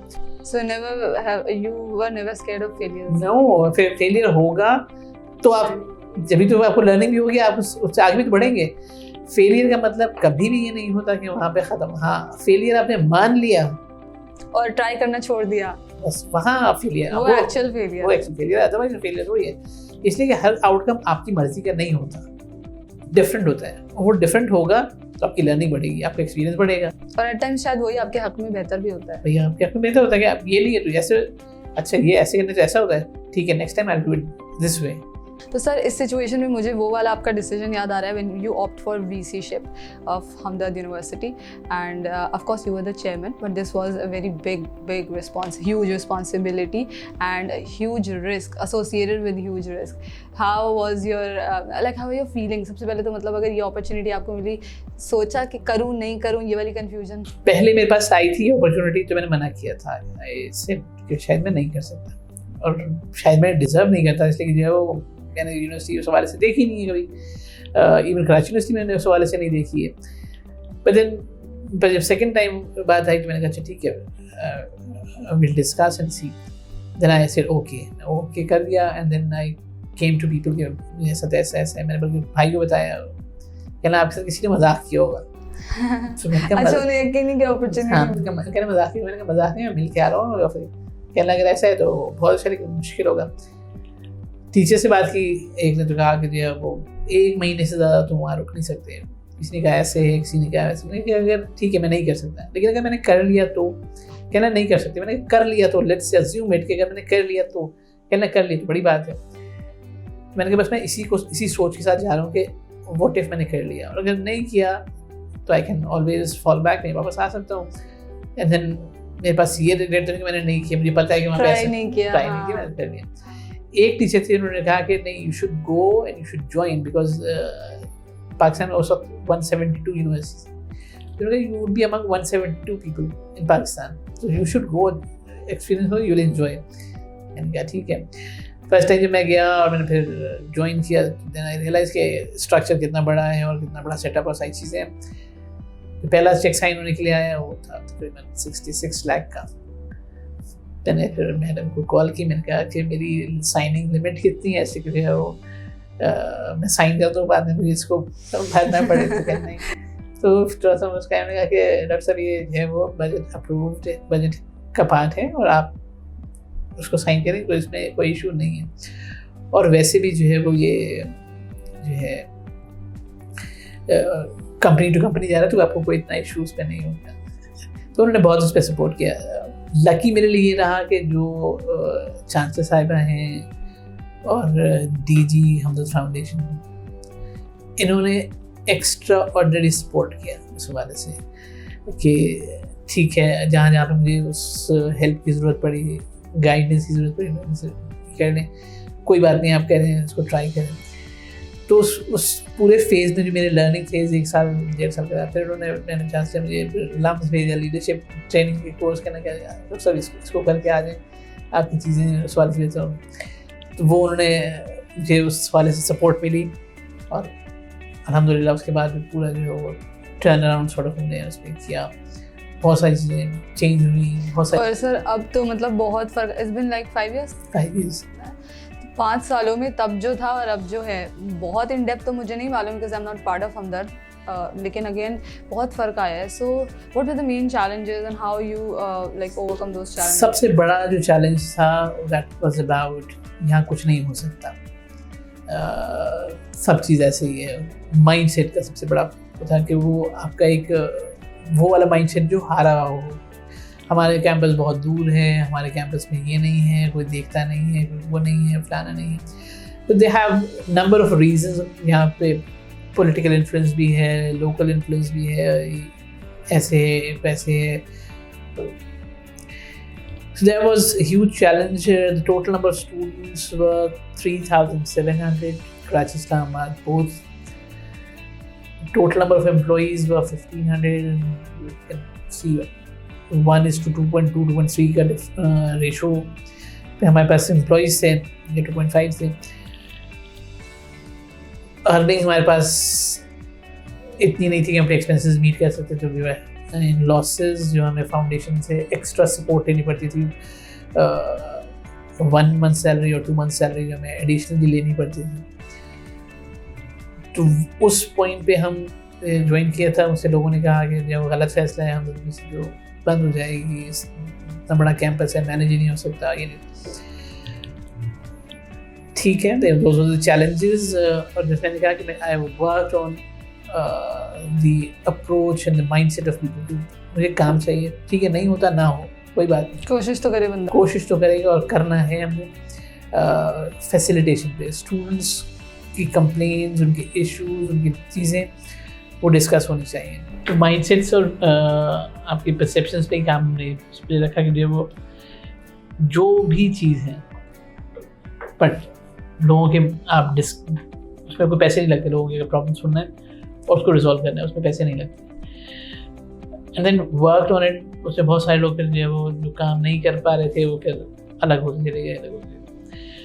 इस वक्त हमारे पास जो स्टूडेंट्स काउंट है वो 9,000 है, जो तकरीबन जो है वो 2 गुना ज़्यादा हमने उस पर कर लिया है।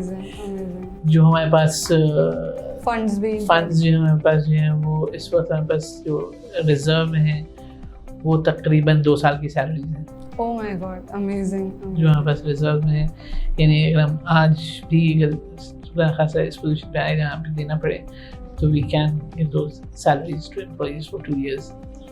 एंड अब मुझे वो इंसिडेंट याद है जब आप बता रहे थे कि ग्राउंड्स को आपने यू प्रोवाइडेड दीज ग्राउंड्स कि लोग आकर खेलें and then they should pay to Hamdard, ऐसा ही कुछ था। ऐसे उसमें हमने क्रिकेट ग्राउंड, फुटबॉल ग्राउंड, सारी चीज़ मौजूद थी। क्रिकेट ग्राउंड की सिचुएशन बहुत ख़राब से थी, मतलब अच्छा उसमें इतना रेड टेपिज्म के हर चीज़ की परमिशन जो है वो सब जगह से हो के आखिर में वाइस चांस पे आएगी, वाइस चांस परमिशन देगी, फिर वापस जो है स्टूडेंट पे जाएगी। इतना टाइम उसमें वैसा लगेगा कि बच्चा कहेगा कि मुझे नहीं खेलना। ऑडिटोरियम वगैरह के लिए भी जो भी फैसिलिटीज है उनके लिए रेड टेपिज्म, ब्यूरोक्रेटिक स्टाइल ज़्यादा मुझे नहीं चाहिए, वो bureaucratic style. And I give it back to these things जहाँ पे स्टूडेंट्स की फर्स्ट इंटरेक्ट एक ही ऑफिस उनको पता करना पड़ेगा, अगर वो अवेलेबल है तो they can use it, and अगर नहीं तो नहीं। तो क्रिकेट ग्राउंड पे हमने ये किया कि जो है वो लोगों को कहा कि आप ग्राउंड आएँ, यूज़ करें। लोगों ने कहा दूर है, मैंने कहा कि ट्रांसपोर्ट हम देंगे, रिफ्रेशमेंट हम देंगे, बॉल्स एम्पायर स्कोर ये सारी चीज़ें हम देंगे, आप आके सिर्फ खेलें यहाँ पे हमदर्द की टीम के साथ। एक एक दो करके जब आगे खेलना उन्होंने शुरू किया, उन्होंने ग्राउंड अच्छा है, रिफ्रेशमेंट भी है, सब कुछ है, तो वो स्टार्ट वहाँ से। फिर हमने जो है वो उसमें रिफ्रेशमेंट ख़त्म की, जो है वो दे बिकम यूज्ड टू ज्ञान। फिर उसके बाद हमने जो है वो ट्रांसपोर्ट भी ख़त्म की। उसके बाद जो लोग फिर भी आते रहे खेलने के लिए, फिर हमने कहा कि अब जो है वो इसके चार्जेस हैं, and they happily agree to it. उसके लिए हमने जब ग्राउंड को जब बेहतर साथ साथ बेहतर भी करना शुरू किया, हमने उसके लिए स्पेशल मिट्टी जो है वो नंदीपुर से मंगवाई, जो क्यूरेटर भी हमने वो बुलवाए जो नेशनल स्टेडियम वगैरह में सब, ताकि जो है वो ग्राउंड बेहतर उस पर हो और लोग आएँ तो एंजॉय करें उसमें। बहुत से हमारे क्रिकेटर्स जो हैं नेशनल टीम के भी वो आके वहाँ खेल चुके हैं। पीसीबी को भी ग्राउंड हमने दिया, उनकी जो ओबियसली लोअर जो उनका लेवल है उसके मैचेस वहाँ पे। अभी हमने पीसीबी को लिखा भी है कि हमें जो है वो आप यहाँ पे फैसिलिटीज़ में ऐड कर रहे हैं, तो आपने जो वो जो ग्रेड 1 और ग्रेड 2 के जो मैचेस हैं वो यहाँ पे आप कराएं और फिर हम उसके लिए अलाउ करेंगे। जो अवेलेबल रिसोर्सेज थी आपने उनको मोनेटाइज कर दिया बेसिकली, सो दैट के वो हमदर्द के फंड्स आगे अवेलेबल होते रहें। असल चीज़ फंड से ज़्यादा जो है ना वो उस फैसिलिटी की यूटिलाइजेशन है, उसकी अवेयरनेस है, सोसाइटी की ये फैसिलिटीज़ यहाँ पे ऐड कर रहे हैं। अभी जैसे फॉर इंस्टेंस हमने एक स्कूल के साथ इंटरनेशनल स्कूल के साथ भी एमओयू साइन किया, उनकी एजुकेशन सोसाइटी है बाजवा, वो सिर्फ इसलिए कि वो फैसिलिटी उनके पास एक है एडेड जो हम अपने स्टूडेंट्स के लिए चाहते थे। उनके पास एक बहुत अच्छा स्विमिंग पूल भी है और अच्छी क्लासरूम्स के साथ सारी चीज़ें, तो हमने उनके साथ ये रखा है कि चूँकि हमदर्द का कॉन्सेप्ट हमेशा से स्कूल कॉलेज यूनिवर्सिटी का पूरा है, तो हमने उनके साथ भी किया ताकि उनके साथ मिलकर जो है वो स्टूडेंट की फैसिलिटेशन को मज़ीद एक्सटेंड किया जा सके। जब वो फैसिलिटी ऐड होगी तो उसके बाद जो बच्चों का इम्प्रेशन है, इमेज है, स्टाफ का इमेज है, इम्प्रेशन है, वो चेंज होगा। असल चीज़ जिसमें मैंने काम किया वही मैंने कहा कि जो है वो ये फील कराना कि Hamdard university can do wonders for them, और उसके लिए सिर्फ उनको थोड़े से वंडर्स यूनिवर्सिटी साथ करने होंगे। So you worked on funds for university and you worked on this open door policy for students. तो वो beneficial students के लिए तो बहुत होती है, लेकिन वो आपके लिए बहुत challenging हो जाती होगी, क्योंकि मैंने खुद अपने सामने open door policy देखी है डिपार्टमेंट ऑफ पब्लिक एडमिनिस्ट्रेशन में भी, एंड स्टूडेंट्स तो मतलब दे लव दिस थिंग कि हमारी बात सुनने वाला कोई बैठा है और बात ऊपर तक पहुँच रही है, वरना तो फिर वो इधर लेफ्ट राइट हो जाती है, बात वहाँ पहुँचती ही नहीं है। तो ऐसे ही शुरू में हुआ, चैलेंजेस वर ह्यूज, बच्चों ने आना शुरू किया, पता चला शुरू हुआ। उसके लिए पहले मैंने काम ये किया था, मैंने कहा कि मैं कोर्स पढ़ाऊँगा, तो मैंने फार्मेसी में कोर्स पढ़ाना शुरू किया which was about marketing management course start teaching. वहाँ से बच्चों से इंटरेक्शन स्टार्ट हुआ, बिकॉज प्रायर टू दैट बच्चों का एक्सेस यहाँ पे नहीं था, बच्चों को आइडिया नहीं था कि वीसी भी एक्सेसिबल है या नहीं है। हाँ। तो I went to them, I took classes, फिर उसके बाद वहाँ से बच्चों को चैलेंज किया कि आपको जो प्रॉब्लम हो, आप जब बच्चे मेरे पास आना शुरू हुए तो मेरे पास डीन उन सब का है, सर आप बच्चों को मना करें कि वो आपके पास नहीं है, हम उनके काम कर देंगे। मैंने कहा मैं बच्चों को मना नहीं करूँगा, इफ़ यू वांट कि बच्चे मेरे पास नहीं आए, आप वहीं पर गुड सर्विसेज दे दें, अगर वहाँ पे दे देंगे मुझे कोई इशू नहीं है। तो वो आहिस्ता आहिस्ता फिर ये हुआ कि वो डीन्स ने ये रियलाइज़ करना शुरू किया कि अल्टीमेटली हम तक तो उन्हें करना तो पड़ेगा ही, तो इसलिए हम बेहतर है कि पहले ही कर दें। तो फिर अब तमाम डीन्स बच्चों की प्रॉब्लम नहीं हल करते हैं, मेरे पास बच्चे बहुत कम आते हैं। अब जो रेशो बहुत कम हो गया एज़ कम्पेयर टू जो आज से 2 साल 3 साल पहले था, बहुत ज़्यादा था। उन बच्चों से बाकायदा अब नाम वगैरह, अब बच्चे नॉर्मली कम आते हैं, इसलिए उनको ये पता है कि हमारा मसला जो है वो HOD लेवल पे या डीन लेवल पे ही हल हो जाएगा, उसके लिए वहाँ जाने की जरूरत नहीं। लेकिन अगर नहीं हुआ तो VC के पास हम जा सकते हैं। ये कॉन्फिडेंस तो नेगेटिव उसका कोई एडवांटेज नहीं लिया स्टूडेंट्स ने कि भाई अगर मेरा काम नहीं करोगे तो मैंने VC को कंप्लेन कर देंगी? ये भी तो होता है ना सर अक्सर कि फिर वो मैं जब भी इस पे रखता हूँ जब भी इस पर रखता हूँ, जब भी स्टूडेंट से बात करता हूँ, पहले तो 2-3 चीज़ें, एक के अपने मार्क्स के वाले से मुझसे बात आप नहीं करेंगे, अपनी शॉर्ट ऑफ अटेंडेंस के वाले से मुझसे बात नहीं करेंगे, डिसिप्लिन के बारे से मुझसे बात नहीं करेंगे कि जब आपने कोई बदतमीजी की है, कोई चीज़ें की हैं और उसके बारे में आपको सपोर्ट करूँगा, तो मैं आपको सपोर्ट नहीं करूँगा। आपके इसके अलावा कोई मसले हैं तो then I will look into it. कहीं भी आपको टीचर ने एक्सेस नहीं दिया या आपको जो है लगता है कि आपकी जो है वो मार्किंग सही नहीं हुई है या वो ठीक है, आप एप्लीकेशन दे दें।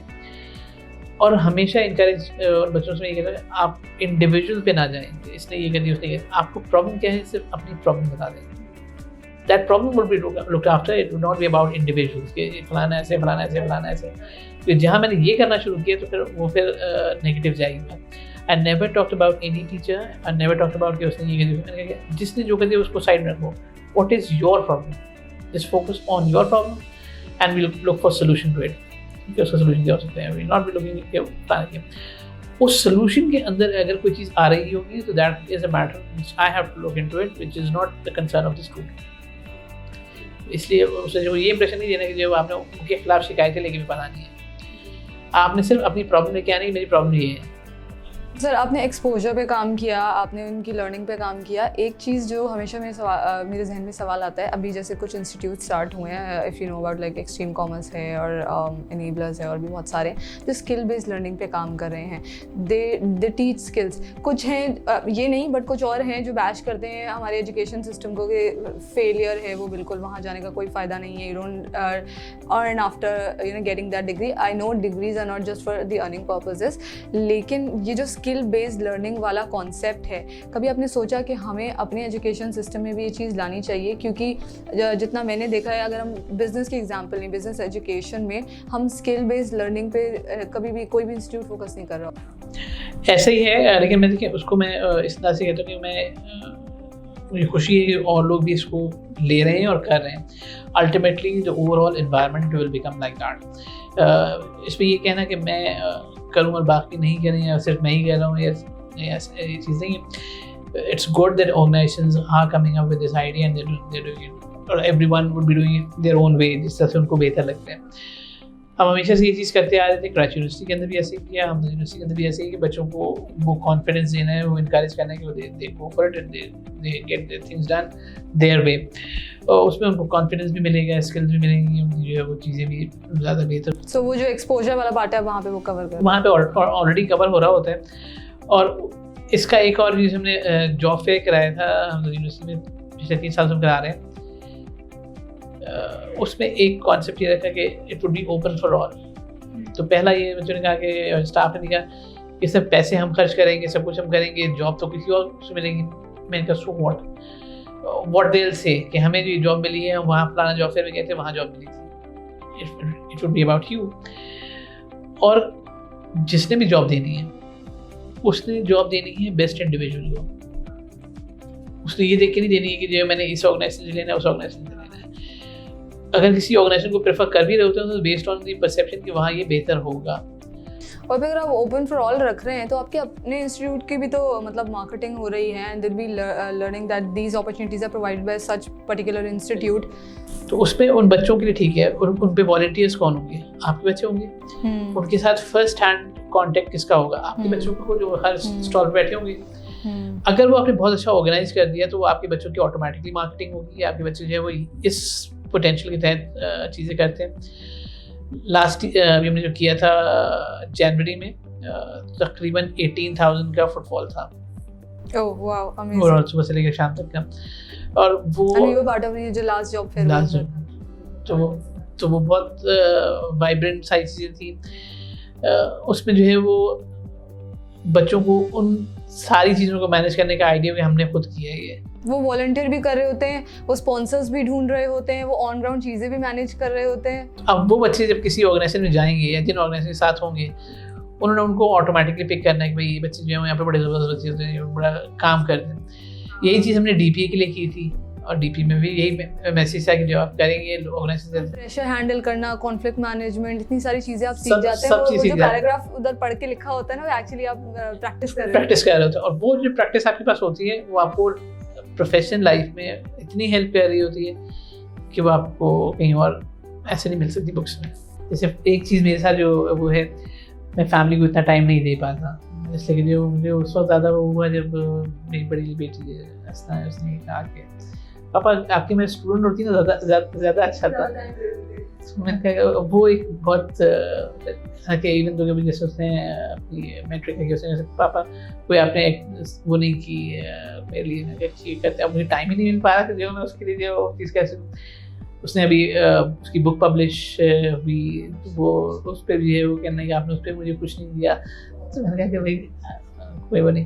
फिर अभी उसका ऐसे कंपटीशन था ब्रिटिश काउंसिल के साथ ही, उसमें तो उसका ऐसे जो है बेस्ट उसमें सिलेक्ट हुआ, उसमें उसको जो है वो अभी ऑफर की गई, जब बाहर कहीं किसी भी जो कॉमनवेल्थ यूनिवर्सिटी वहाँ जाएंगे तो 20% उसको बर्सरी उन्होंने ऑफर की, जब आप जिस यूनिवर्सिटी में कॉमनवेल्थ यूनिवर्सिटी में जाएंगे तो वहाँ पे आपको जो है वो तो अब वो अचीवमेंट्स उनकी होती हैं जहाँ पे वो चाहते हैं कि मैं उनके साथ बैठूँ, उनके साथ वगैरह।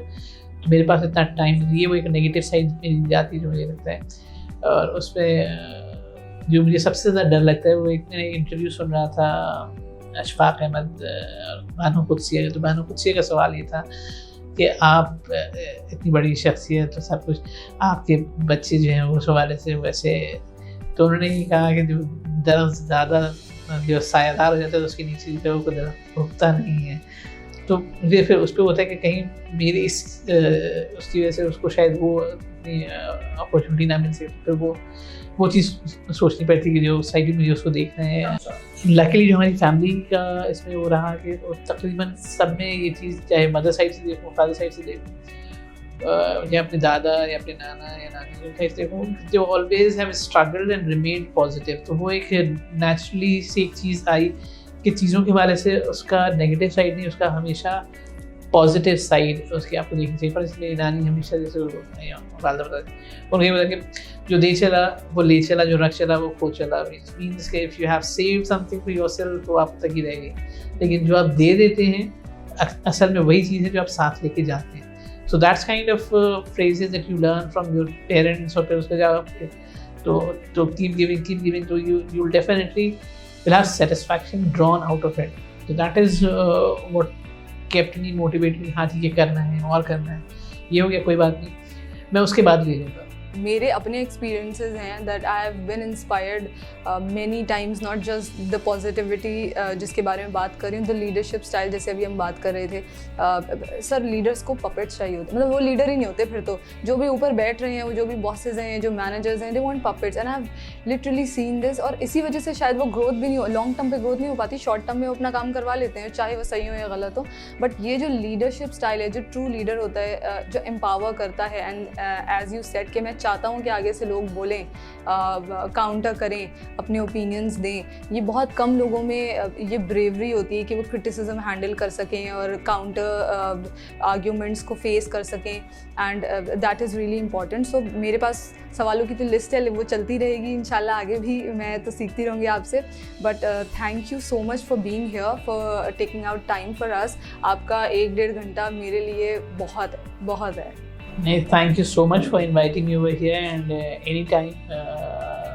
आपने पहले भी मुझसे कहा था लेकिन अपनी मसूलियत से पहले नहीं आ सकता, लेकिन हमेशा खुशी होती है जब आप जैसे बच्चों को जो है वो देखते हैं कि जो है वो चीज़ों को ले रहे हैं, कोशिश कर रहे हैं, एक्सेल कर रहे हैं, चीज़ें चेंज कर रहे हैं।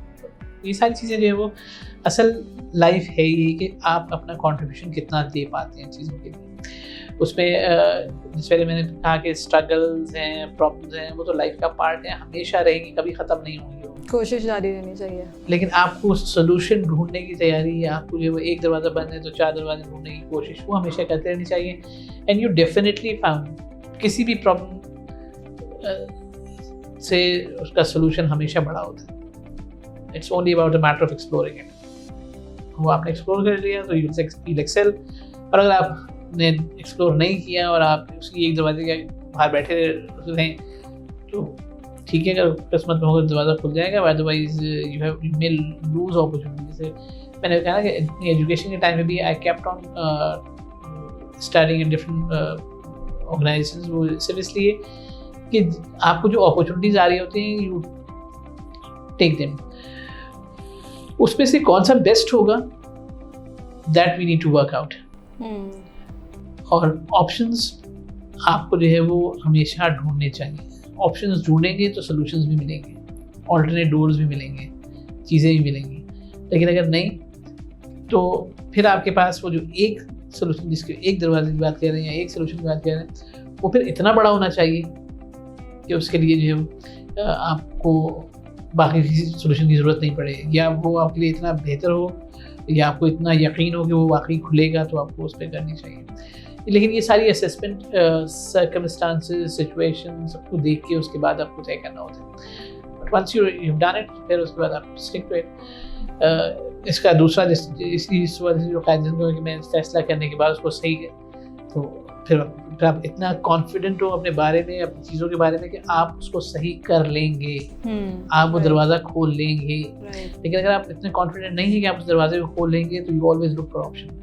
तो ये जजमेंट कॉल आपकी अपनी होगी उन सिचुएशंस को, उन प्रॉब्लम्स को, उन स्ट्रगल को, उन चीज़ों को देखने के बाद।